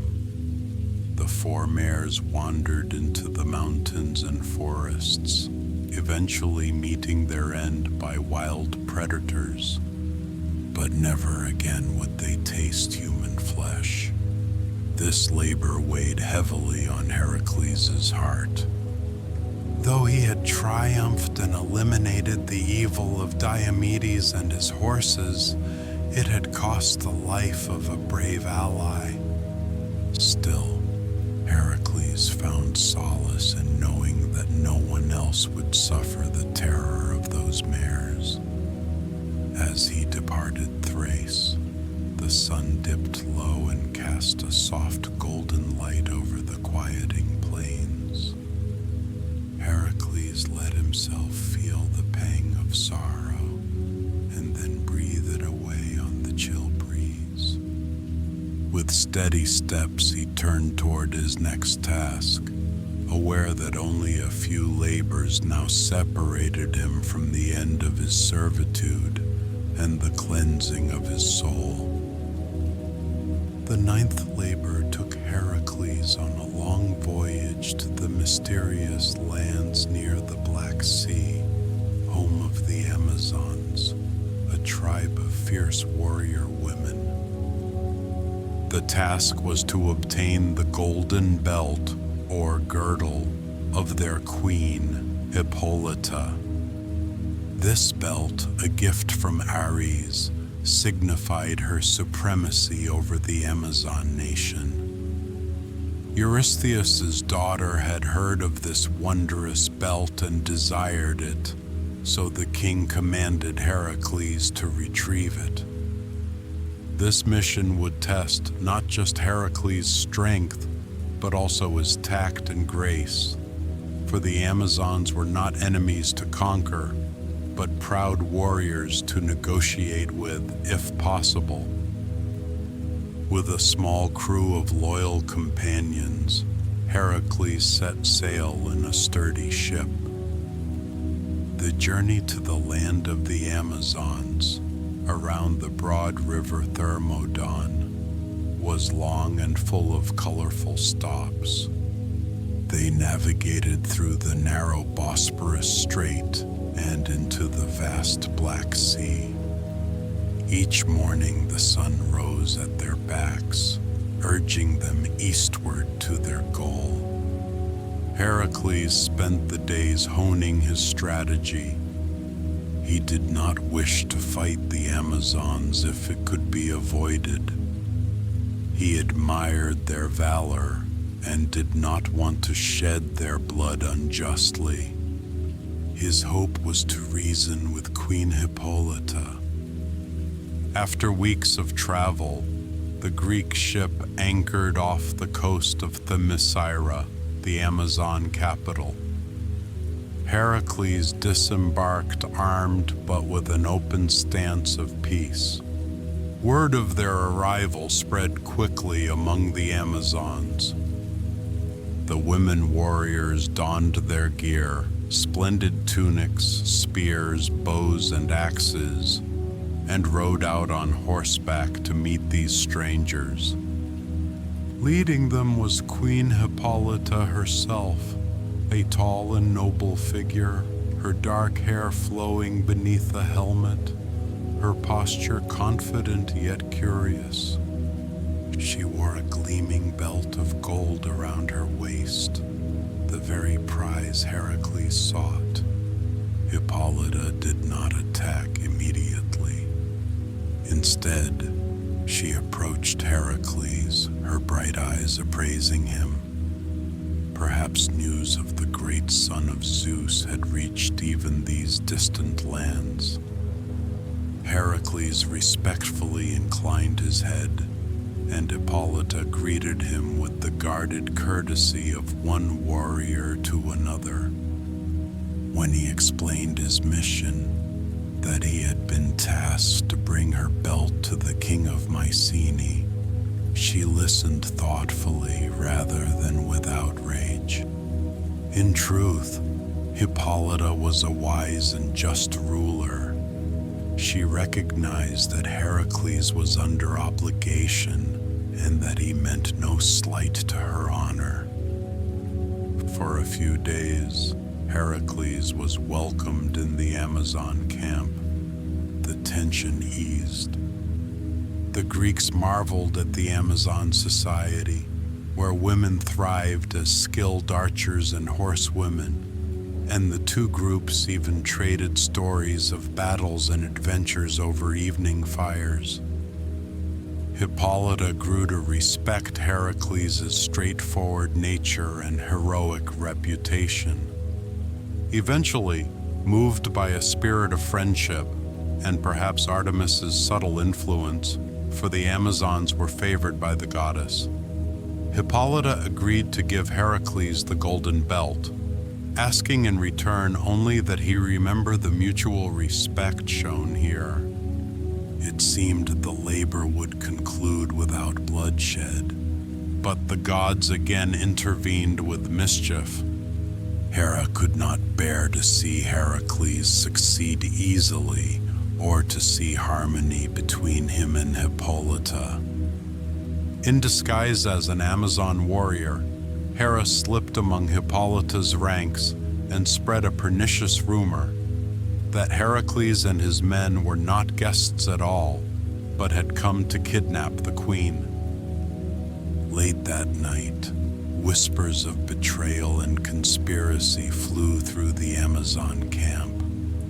By dawn, when Heracles and Hippolyta went down to the shore where his ship was beached, Hippolyta intending to formally present her girdle, they were met with a chaotic scene. A band of Amazon warriors who believed Hera's lie rushed toward the Greeks with weapons drawn, convinced their queen was in danger. Alarm and confusion erupted. Heracles found himself suddenly surrounded by enraged Amazons. He raised his hands, trying to shout that this was a misunderstanding. Hippolyta, too, cried out to her sisters to hold their attack. But in the dusty confusion, adrenaline and fear took over. An Amazon on horseback hurled a javelin that streaked narrowly past Heracles' cheek, an earnest but misguided attempt to save Hippolyta from perceived treachery. Battle became unavoidable. The Amazons charged, and Heracles' companions, fearing they were under attack, drew their swords to defend themselves. A fierce melee ensued on the beach, sand kicking up under stamping hooves and running feet. Though Heracles tried to restrain himself, he was forced to engage the Amazons to avoid being overwhelmed. Using the flat of his sword, he parried blows and disarmed warriors without lethal strikes when possible. He knocked one Amazon's axe from her hand. He caught another's lasso and gently pulled her from her horse into the sand, where she could do no harm. However, Hera's deceit had done its work too well. In the thick of combat, an Amazon warrior lunged at Hippolyta herself, thinking her queen threatened by those so close to her. Heracles reacted instantly. misinterpreting perhaps that Hippolyta was under attack by her own confused people, and stepped between the attacker and the queen. In the scuffle, Hippolyta was jostled harshly and, ironically, struck by a stray Amazon arrow from afar. Wounded and shocked, it was not a mortal wound, but enough to draw blood. Hippolyta fell to the ground. Seeing Hippolyta collapse, the Amazons believed the worst, that the Greeks had mortally harmed their queen. A cry of rage went up, and they pressed the attack with renewed fury. Heracles now had no choice. With deep regret, he fought back with real force. To protect Hippolyta and his own men, he struck out, clashing sword and shield with the full might of a warrior. Several Amazons fell before his onslaught, and others began to waver. At last, Hippolyta's voice, weak but urgent, cut through the clamor. "Halt! Cease fighting!" She had regained her footing, clutching her wounded arm, and stood between the combatants. Blood stained her side, but she raised her hands imploringly. "My sisters, lay down your arms. This man is our friend." The ferocity of the Amazons faltered at their queen's plea. Heracles immediately dropped his sword's point and stepped back, breathing hard, his eyes filled with sorrow for this tragic turn. Gradually, the combat ceased, though the air was still thick with tension and dust. Several Amazons lay injured on the ground, and some of Heracles' men nursed wounds as well. Hippolyta, tears glinting in her eyes from pain and frustration at Hera's cruel meddling, unbuckled her golden girdle with one hand and extended it to Heracles. "Take it," she said softly. "Fulfill your mission, brave hero. I know this chaos was not of your making." Heracles, with great emotion, accepted the belt. He wanted to explain further, to mend the rift, but Hippolyta simply placed a hand on his arm and gave a faint, understanding nod. Under a somber cloud, Heracles and his crew withdrew to their ship. The Amazons gathered around their queen, tending her wound and casting wary, grieving looks at the departing Greeks. What had nearly been a story of trust and friendship had turned into a sorrowful misunderstanding. As the sails of Heracles' ship filled with a western breeze, carrying them home, a group of Amazons rode along the shore, watching them go without triumph, only relief that further bloodshed was avoided. Heracles' heart was heavy. He had obtained the golden belt, but at the cost of innocent lives and a friendship that might have been. On the long voyage back, he sat often at the prow alone, the golden girdle in his hands catching the sunlight, a constant reminder of Hippolyta's grace and the unnecessary conflict. The sea winds that tousled his hair seemed to whisper to him, as if telling him not to dwell on this tragedy too long. Not all things were within his control. Even a hero can be a pawn in divine games. When he presented the belt to Eurystheus, the king was delighted, particularly that Heracles' trip had evidently not been smooth, given the injuries some of the crew bore and Heracles' subdued demeanor. But Eurystheus likely did not know or care about the noble Hippolyta and the cost of this treasure. Heracles, having fulfilled the task, asked quietly for leave to return to his quarters. He did not feel like boasting or storytelling about this labor.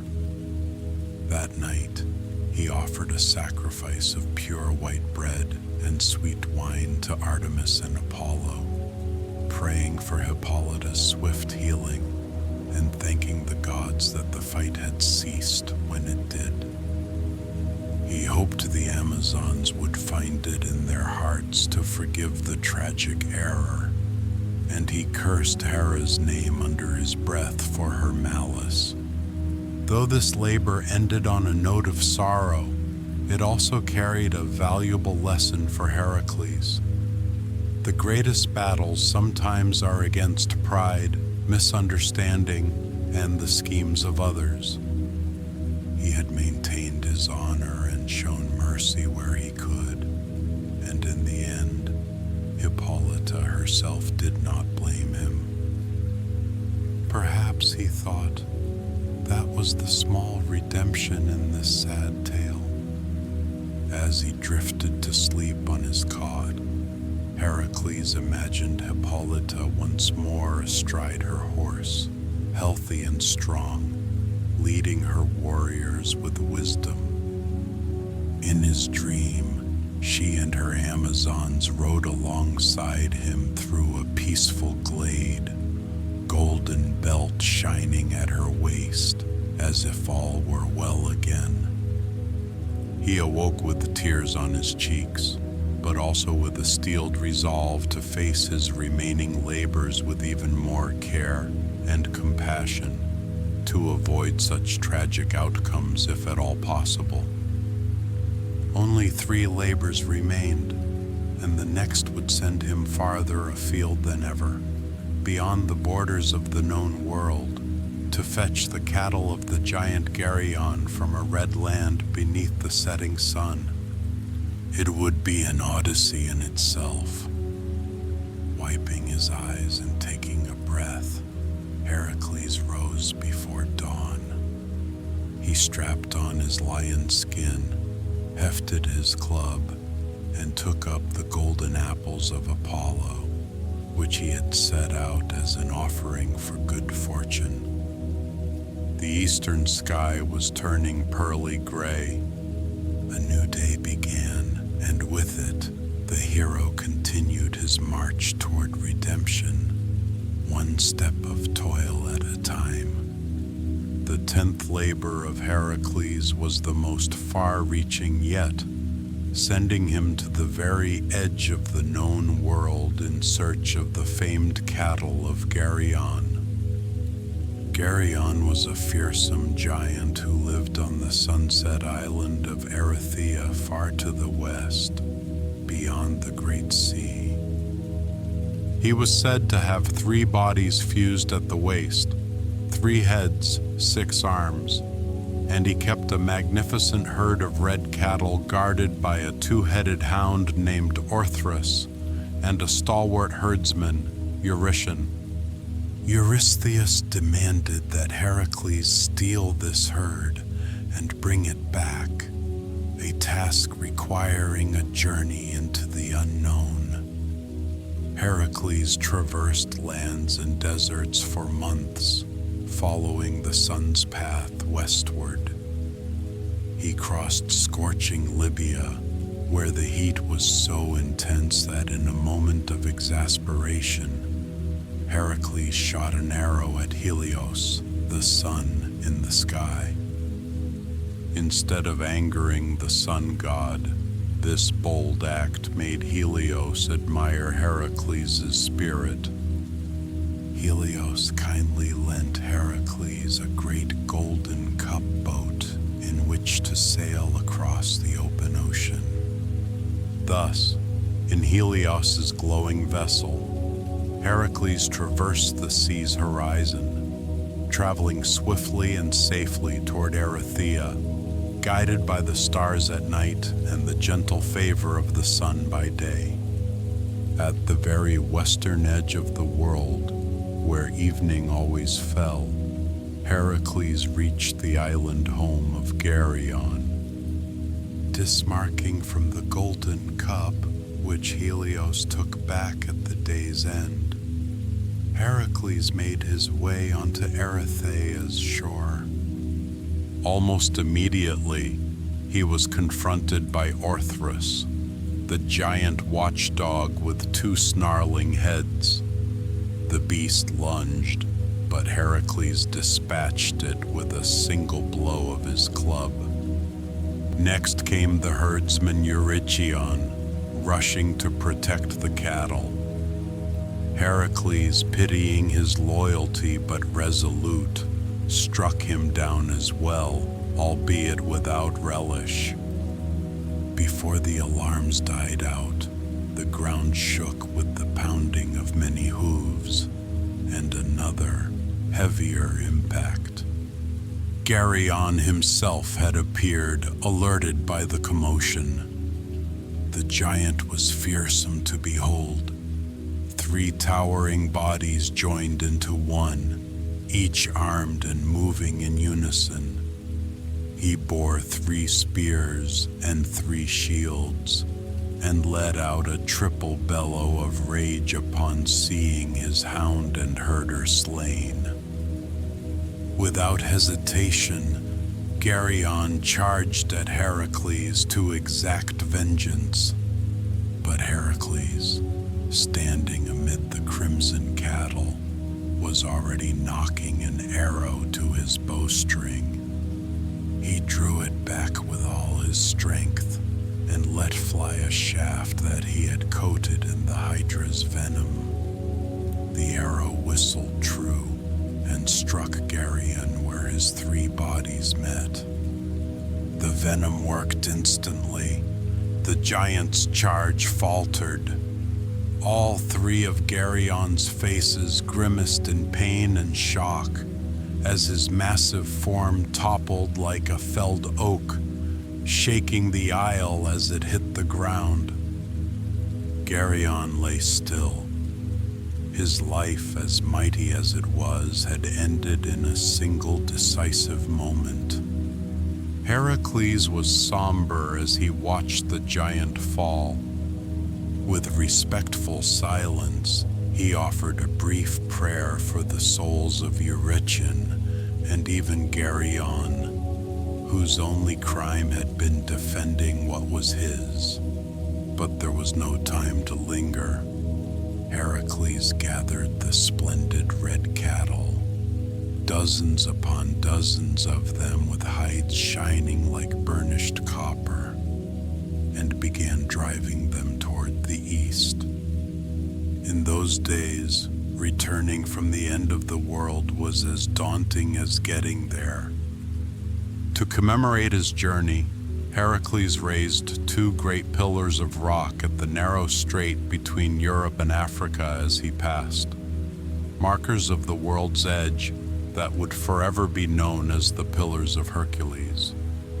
Then, urging the cattle onward, he made his way through what is now Spain and southern Europe. Hera, never missing a chance to harass him, sent a gadfly to torment the herd. The vicious insect stung and bit the cattle, sending them stampeding in all directions across the plains of Thrace. Heracles labored for weeks to round up the scattered cows and bulls. Some were lost for good in remote valleys, but eventually he managed to reassemble most of the herd. Where the river Strymon impeded his pursuit of the strays, Heracles in frustration heaped stones into its flow, forever altering its course, and making it shallow and hard to navigate thereafter. Despite these trials, Heracles at length arrived in Mycenae with the surviving cattle of Geryon. Eurystheus gaped at the sight of the famous red kine, but he didn't dare keep them. He sacrificed the entire herd to Hera, hoping to appease the goddess, and perhaps to spite Heracles by depriving him of even a single head of cattle as a trophy. The queen of the gods accepted the offering. The noble beasts of Erythea met a solemn end on Greek altars. Heracles did not protest this outcome. Kneeling beside the finest bull of the herd, he offered a quiet word of thanks for its help in bringing him home. With this labor done, Heracles had now completed 10 tasks. Yet by Eurystheus's reckonings, it was only the 8th that truly counted.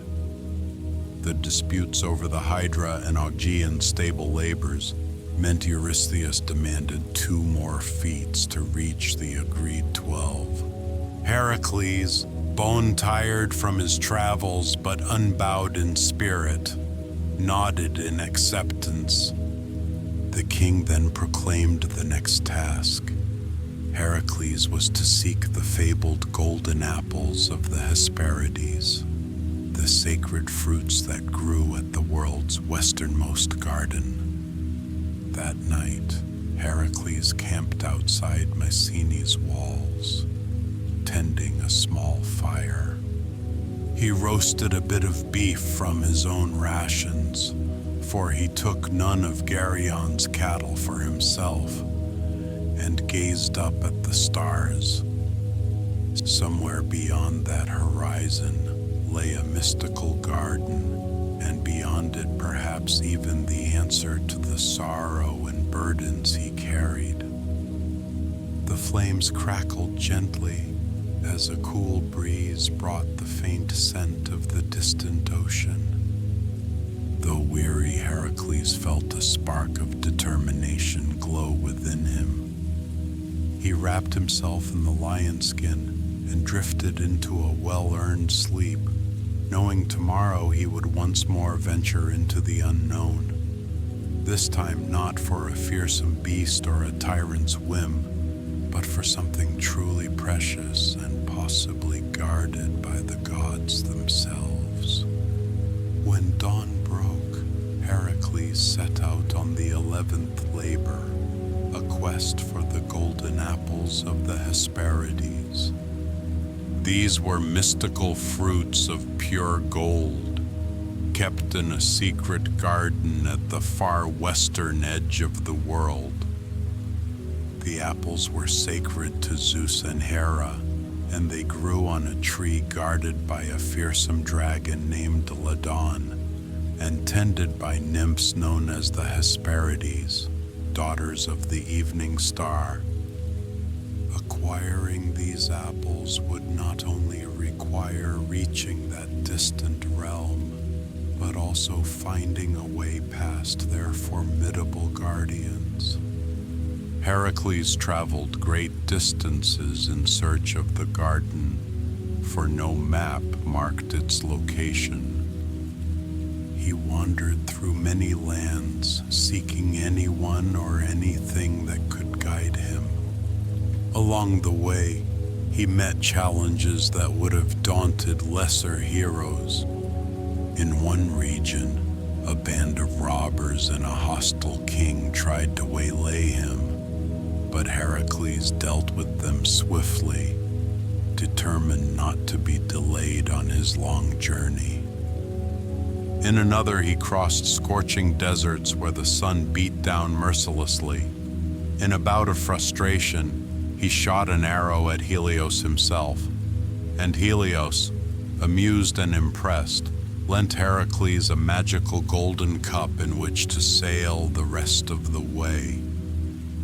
The hero thus ventured into the very stream of ocean that encircles the world, reaching lands beyond mortal knowledge.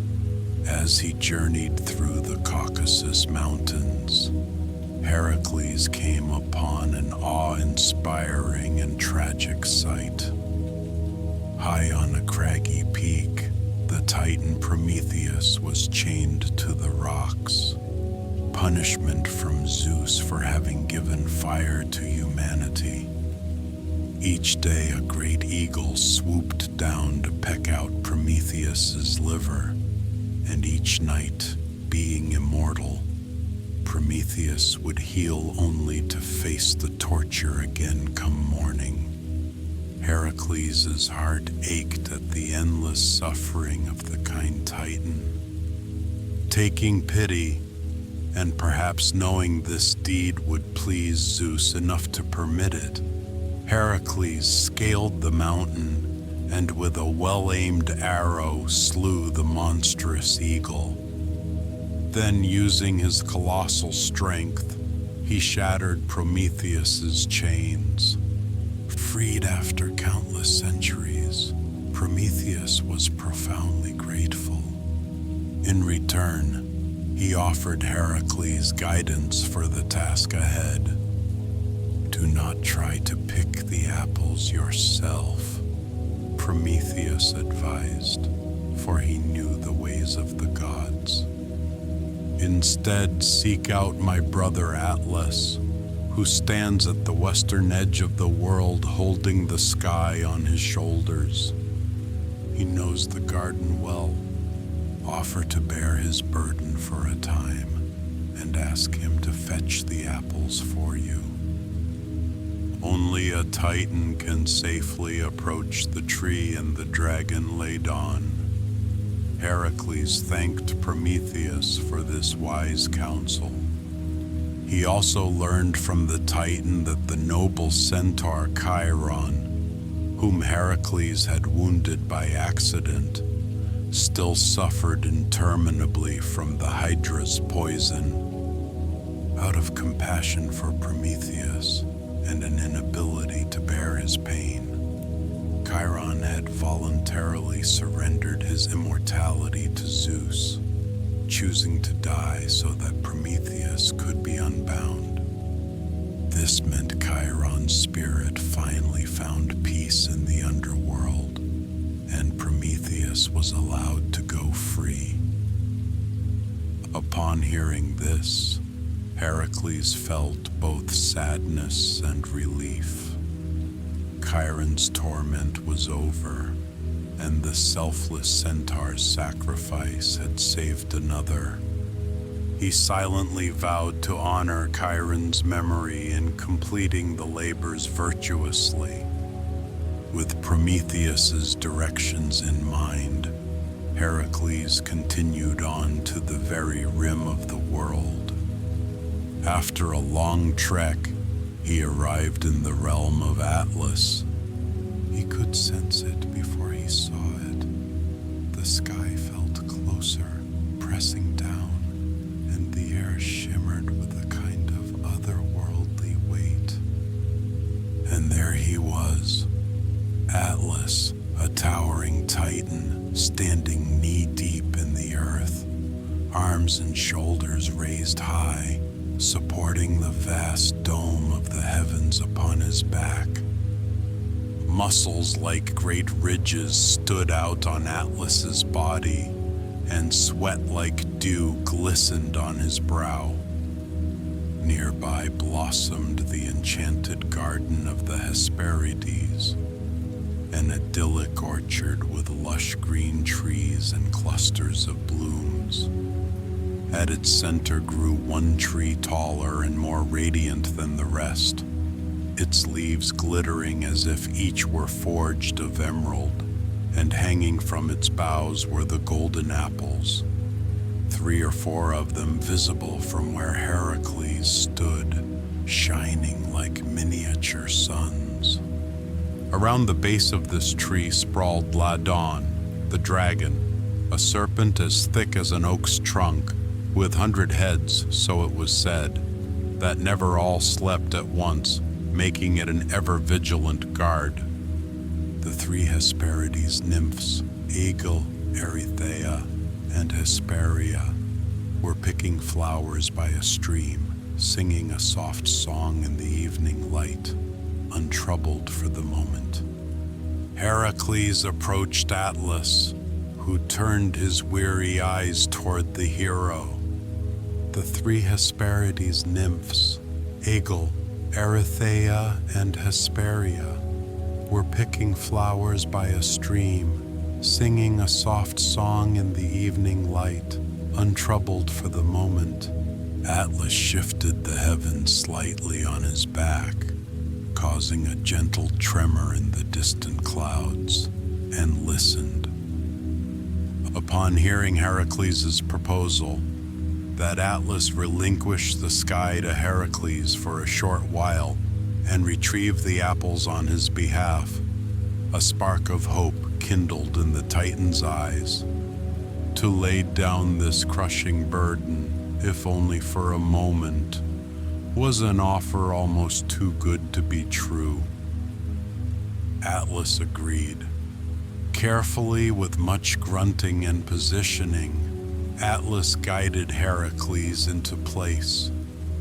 "Kneel here, son of Zeus," Atlas instructed, "and brace your shoulders under the firmament as I do." Heracles did so, digging his boots into the ground for footing. With a great sigh, Atlas eased the weight of the sky onto Heracles.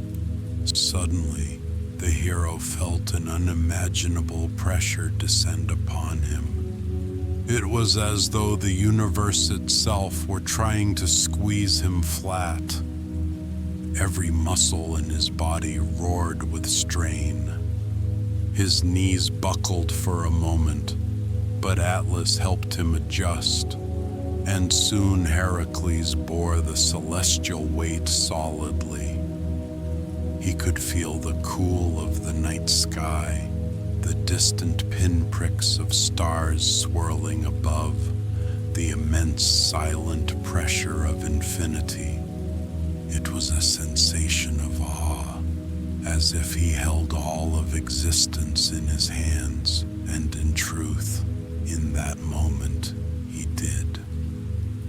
Atlas straightened up with a groan of relief, rolling his shoulders. For the first time in untold ages, the Titan stood free of his burden. He stretched his arms and a broad smile creased his rugged face. "I won't tarry," he promised, picking up a great javelin to use perhaps against Ladon if needed. Atlas marched into the garden, the ground shaking faintly under each of his heavy steps.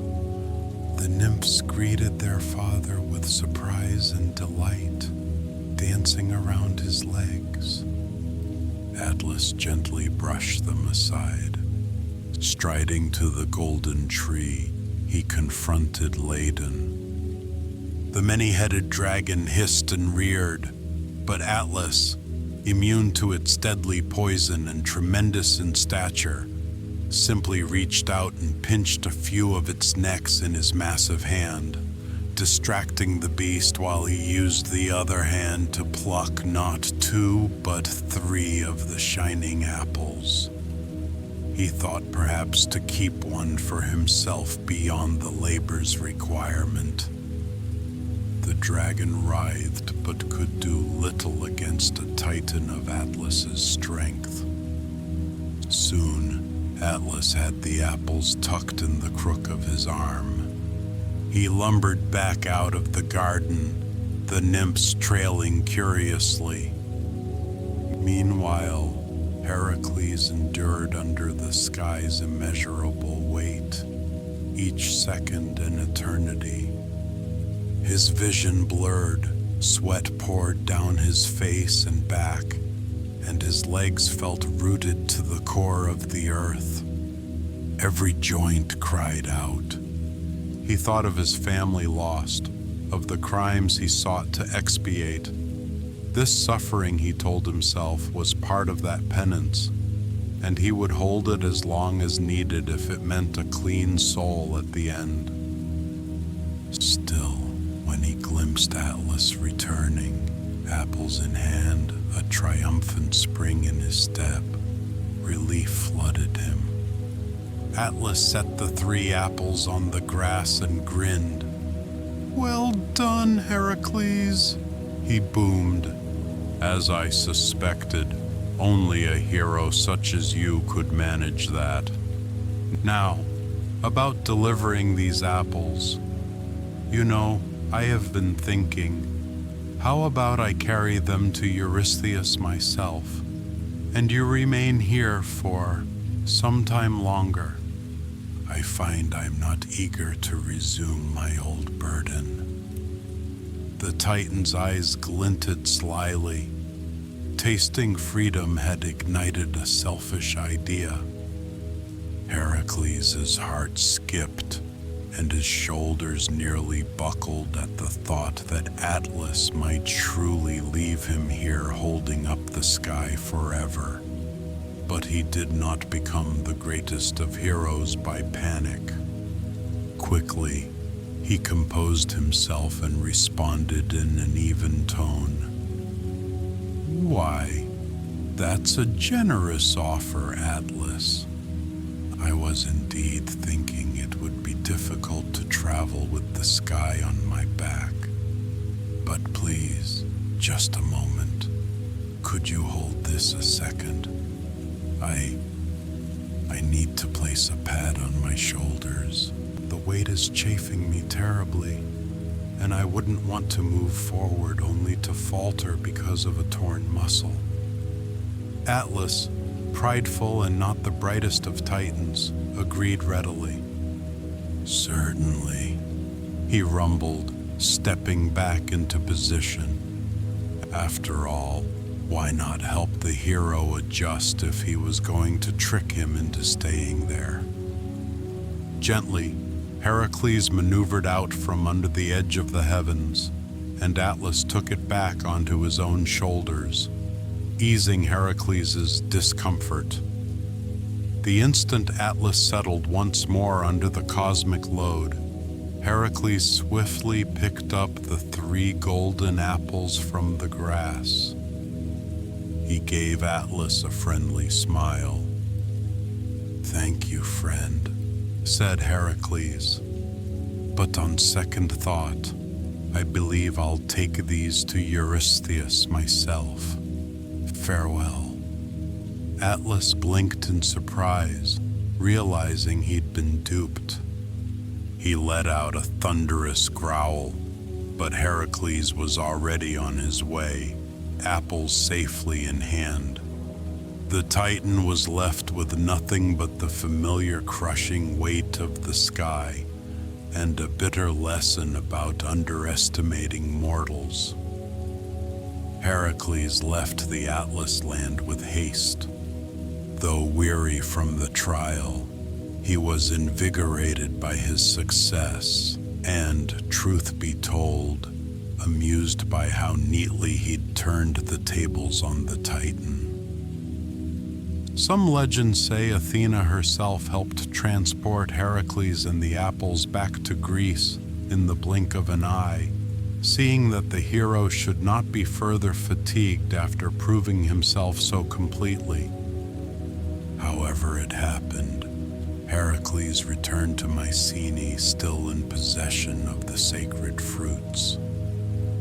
King Eurystheus was astounded by the golden apples. In some versions of the story, the king was not even allowed to keep them. Almost immediately, Athena appeared beside Heracles in a flash of silver light. The gray-eyed goddess commended her brother for his accomplishment, then gently took the apples. "These belong to the gods alone," she said kindly. With a mere gesture, she vanished, carrying the apples back to the Hesperides garden, where they were meant to reside undisturbed. Heracles did not mind at all that the apples were returned. To him, it was enough that he had fulfilled his task. As he stood catching his breath outside Eurystheus's palace, for the king was too fearful to meet him indoors even now, Heracles allowed himself a long exhale. 11 labors done, only one remained. This penultimate task had been an odyssey across the world and tested all facets of him: strength, endurance, wits, and integrity. He had freed Prometheus from his torment, an act of kindness outside the strict demands of his labor, and he had even literally carried the weight of the world for a while. If he could do that, he felt, he could do anything the last labor required of him. Yet the final labor was to be the gravest, a descent into the underworld to bring back Hades' own hound, Cerberus. Even for Heracles, entering the realm of the dead alive was a fearful prospect. On the eve of this challenge, the hero took time to prepare inwardly. He traveled to Eleusis to undergo the sacred mysteries in order to secure Persephone's goodwill and learn the secret rites that protect a mortal soul venturing into the land of shades. Clad in white linen for a night, he walked the dark path of initiation, symbolically dying and being reborn, seeing sacred symbols and learning sacred words that would guard him below. These rites gave him peace and courage for what lay ahead. So fortified, Heracles made his way to the Cape of Taenarum, a lonely, windswept place at the southern tip of Greece, where a deep cave opened like a door into the earth. There, by the yawning entrance to Hades, we see Heracles again under the pale dawn sky, taking a final breath of living air. The 12th labor is about to begin, and though this journey will lead into darkness, we will walk beside him with quiet faith, knowing that in the end, he will emerge victorious, and the night of his soul will finally give way to gentle dawn. At long last, the 12th labor arrived, the final and most forbidding challenge of all. Eurystheus commanded Heracles to descend alive into the underworld and bring back Cerberus, the dread three-headed hound that guarded the gates of Hades. This was a journey from which no mortal before had returned. But Heracles, having come so far and purified his soul through so many trials, was prepared to face even death itself for the sake of his redemption. Before undertaking this descent, Heracles sought to protect and purify himself spiritually. He traveled to Eleusis to be initiated into the Eleusinian mysteries, sacred rites of Demeter and Persephone that promised blessing and understanding of the realms of life and death. The priests of Demeter and Persephone, after cleansing Heracles of the bloodshed of his labors, admitted him into their secret ceremonies. Even though it was rare for a foreigner to be initiated, Heracles' fate was an exception. Over several days and nights, by torchlight and subterranean halls, Heracles learned the sacred myths of the Earth Mother and her daughter, and perhaps glimpsed visions of the underworld in a controlled, holy setting. Through these mysteries, he gained a measure of peace and the favor of Persephone, queen of the underworld. Strengthened in body and spirit, Heracles was ready. He traveled to Cape Taenarum at the southern tip of Greece, where a dark, deep cave was known to be an entrance to Hades' realm. At the mouth of that cave, Heracles paused. He wrapped himself in the lion skin for protection, said a quiet prayer, perhaps to Hermes or Hecate, guides of souls, and then stepped into the darkness. Down and down he walked, through a gloom that gradually became an uncanny half-light. The air grew cold and still. Eventually he reached the banks of the river Acheron, the sorrowful river that marked one boundary of the underworld. There, the aged ferryman Charon waited in his skiff to carry souls across. Charon's hollow eyes widened when he saw a living, breathing man approach, but he had been forewarned by the gods of Heracles' coming. Wordlessly, Charon extended a skeletal hand, and Heracles offered an obol, a coin, that he had brought for passage. Charon accepted and ferried Heracles across the dark waters, the only sounds the soft splash of the pole and the faint whispering of ghostly souls swirling around the boat. On the far shore, the shadowy figures of the dead drifted back as Heracles stepped onto ashen soil. Many recognized the aura of a living hero and retreated in fear or awe, making way for him. Ahead, along a misty path, stood the walled gates of Hades, and beyond them the vast expanse of the underworld. As he journeyed through that dim realm, Heracles witnessed sights both sorrowful and strange. He passed the fields of asphodel where countless ordinary souls wandered in a gentle gray indifference. Pale faces turned toward him, momentarily lit with memory at the presence of life.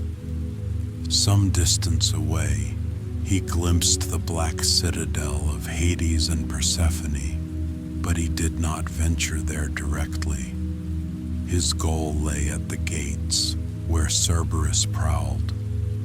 Even so, a few notable spirits approached him. The shade of Meleager, a famed hero of old, emerged from the crowd of souls, still noble in bearing even as a phantom. Recognizing Heracles, Meleager's spirit kindly advised him on a personal matter, suggesting that Heracles might one day marry Meleager's sister Deianira, planting a seed that would bloom in Heracles' later life. Heracles thanked him respectfully. He also saw the spirit of his friend Theseus, who had been trapped in the underworld after a misguided adventure with Pirithous. Theseus sat, chained by invisible bonds of magic, on a stone seat. When he beheld Heracles, he reached out imploringly. Moved by friendship, Heracles grasped Theseus's hand, and with a tremendous pull, lifted him from the seat, breaking the enchantment that held him. Theseus stood, free once more. The earth quivered at this bold act, for not all in Hades approved. Heracles would have tried to free Pirithous as well, but the ground shook violently, warning that Pirithous' transgression, attempting to abduct Persephone, was unforgivable. He was doomed to remain. Reluctantly, Heracles left Pirithous and urged Theseus to hurry and follow the path back to the living world.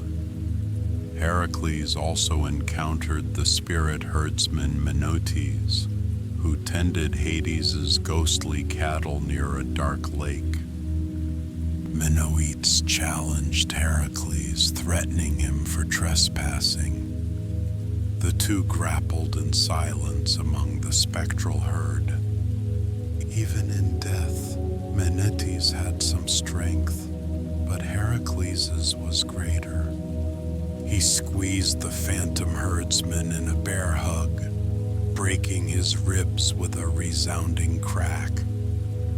Menoetes yelped in pain until Persephone herself, gentle and fair, appeared out of the shadows. With a quiet gesture, she bade Heracles release the hapless spirit. At the queen's request, Heracles set Menoetes down unharmed, save for his aches, and Persephone gave the hero a slight nod of respect. The queen of the underworld knew why Heracles was here, and having been honored by him at Delosus, she did not oppose his mission. Finally, Heracles neared the gates of Hades, the very threshold between the lands of the dead and the living. There, lurking in the gloom, was the guardian he sought. Cerberus, the monstrous hound, sensed the approaching hero and padded forward.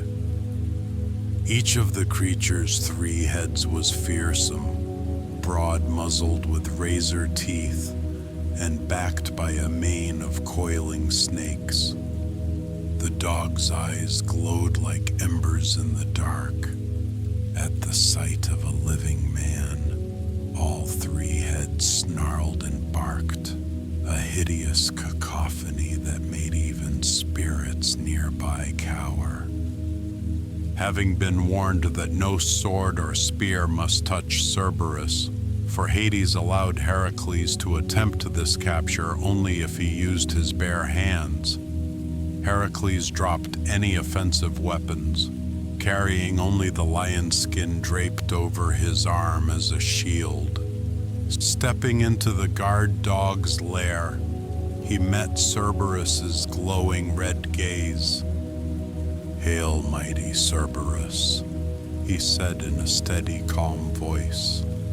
The 3 heads responded with a triple growl that reverberated off the cavern walls. The dragon tail behind the hound lashed slowly, and the snakes upon its back hissed. Cerberus sprang at Heracles, all 3 mouths snapping. Heracles leapt aside, using the lion pelt to block one set of jaws. The other 2 heads lunged at his exposed flank, and their teeth found flesh. A sharp pain seared through Heracles as fangs grazed his side. He grit his teeth, ignoring the pain and the burning venom from the serpent mane that now dripped into the wounds. With lightning reflexes, he sidestepped a second charge, and as Cerberus rushed past, Heracles looped his powerful arms around the creature's middle throat. He heaved upward with all his might, wrenching the great dog off its front paws. Cerberus howled, a chilling sound like a demon chorus. One head snapped blindly at the air, another bit down on the lion skin cloak, tearing into that impervious hide instead of Heracles' arm beneath, and the central head found itself caught in Heracles' unbreakable grip. Kicking against the rocky ground, Heracles managed to wrestle the thrashing beast onto its side. Quickly he shifted position and grabbed one of the other heads as well, forcing Cerberus's jaws closed in his massive hands. Now 2 of the snarling maws were in his grasp. The 3rd head writhed and snapped at his shoulder, but Heracles pressed the lion skin there, and its fangs sank harmlessly into the enchanted pelt. Man and hound rolled, locked in a deadly tussle, stirring up dust and causing the very gate of Hades to tremble. The serpents in Cerberus's mane struck again and again, their venom seeping through the lion's skin in small doses. Heracles' veins burned, and his strength nearly faltered. But he remembered his friends, his mission, his promise of freedom, and he roared with effort, tightening his hold until his arm muscles felt like they might tear. One head of the dog began to slacken in his grip. The other wheezed as Heracles kept its snout firmly to the ground. At last, after what felt like an eternity of struggle, Cerberus submitted. The great hound's third head, which had been free, stopped snapping and let out a whimper. The snakes along its back relaxed and withdrew their fangs, merely coiling and uncoiling fitfully. Slowly, Heracles eased his grip. Cerberus was beaten, but alive and intact. Three heads panted heavily, tongues lolling. Heracles cautiously stood up, soothing the creature with a low, steady murmur. He stroked one of its massive heads. The dog flinched slightly at first, then leaned into the touch. With great care, Heracles took the stout leash that some shades used for Hades' cattle and looped it about Cerberus's trio of necks like a leash. The hound rose to its feet, towering over the hero but no longer hostile, at least for now. "Come then," Heracles said gently, and with all three heads sniffing curiously at this strange mortal, Cerberus obeyed.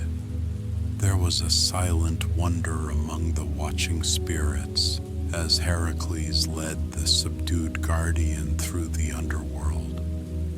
Even Charon gaped when Heracles returned to the Acheron's bank with this fearsome companion. The ferryman hesitated only a moment. Some say Heracles raised his eyebrow as if to ask, "Well, shall we cross?" before ferrying them both, hero and hellhound, to the world above. The boat lurched under Cerberus's weight, and its claws scraped the ferry's plank, but they reached the other side without incident. At the mouth of the cave of Tinarum, a pale dawn was glowing. Step by step, Heracles and Cerberus emerged from the underworld's gloom into the fresh morning light of Greece. Cerberus's eyes narrowed at the unfamiliar brightness, and one of the heads sneezed at the sudden influx of scents. Pine trees, salty sea air, wild thyme on the hills. Heracles allowed the hound a moment to adjust, resting a hand on the center head's side in companionship. Though a fearsome beast, under his calm guidance, Cerberus remained controlled. Heracles traveled to Mycenae with the monstrous dog in tow, mostly by night to avoid frightening the common folk. When he stood outside Eurystheus's gate with this living terror at his side, the cowardly king could not even bring himself to appear. From behind the safety of the walls, Eurystheus squeaked an order that Heracles had indeed completed his labors and that Cerberus must be taken back at once. He wanted the creature nowhere near Mycenae or himself for another instant. Heracles smiled wryly at this predictable reaction. He had anticipated as much. Turning to the great hound, the hero stroked its fur a final time and thanked it softly for its cooperation. Then he guided Cerberus back toward the distant cave of Taenarum. Some say that Cerberus had grown fond of Heracles and even whimpered softly when reaching the underworld's threshold again, as though bidding farewell to a friend. Heracles gave a final wave as the hulking form of the three-headed dog disappeared into the darkness from whence it came, returning to its post at Hades's gates. Thus, against all odds, Heracles returned from the underworld alive, having fulfilled the last demand of Eurystheus. In doing so, he had proved not only his strength and courage, but the purity of his heart and the favor he'd earned from the gods. No further task was asked of him. His years of toil were over. The curse of madness Hera had once laid upon him was expiated. The blood guilt that drove him to these labors was cleansed by each selfless act and hardship endured. A free man once more, Heracles did not rush to celebration or fanfare. Instead, he sought quiet. On a gentle hillside outside his hometown of Thebes, he found a familiar olive tree and sat beneath its silvery green boughs. It was twilight. The sky had turned a tender violet, and a few stars blinked awake. Heracles removed his lion skin cloak and laid it aside. He stretched out on the soft grass and gazed upward. The evening star, the very Hesperus whose daughters he'd visited, twinkled directly above, and soon the constellations emerged one by one. There he could trace the outline of the Nemean Lion among the stars, a new constellation sparkling proudly. Nearby, the figure of the archer, perhaps representing himself or some kindred hero, took shape. Not far off, one head of Hydra gleamed as a cluster of lights, and the crab Hera had sent was immortalized as well. The sky was in many ways a storybook of his trials, and soon he mused it might be his final home, if Zeus's promise held true that once his mortal life was completed, he would join the gods above. But on this night, Heracles was content simply to be a man who had done his best. He closed his eyes and let the cool breeze wash over him. The scents of night-blooming flowers and rich earth were as sweet as any ambrosia. In his mind drifted images, his beloved wife Megara and their children smiling, their tragic deaths at his own hands finally avenged by the good he had accomplished, the kindly face of Athena who had guided him, the tearful relief of souls like Theseus whom he'd lifted from despair, and even the gentle eyes of Cerberus now at peace in its own realm. Heracles felt tears of gratitude and release dampen his cheeks, neither grief nor joy alone, but a profound mix of both. He had walked through endless night and emerged into the dawn. With the weight of sin lifted from his shoulders, the hero could at last rest. A deep drowsiness, more soothing than any he had known since youth, crept over him. As he surrendered to sleep, the stars above seemed to burn just a bit brighter, as if keeping watch over their favored sun. The world below was was quiet and safe for the moment. In this gentle conclusion, as the tale of Heracles' 12 mighty labors comes to an end, imagine the hero finally at peace, drifting among kindly stars.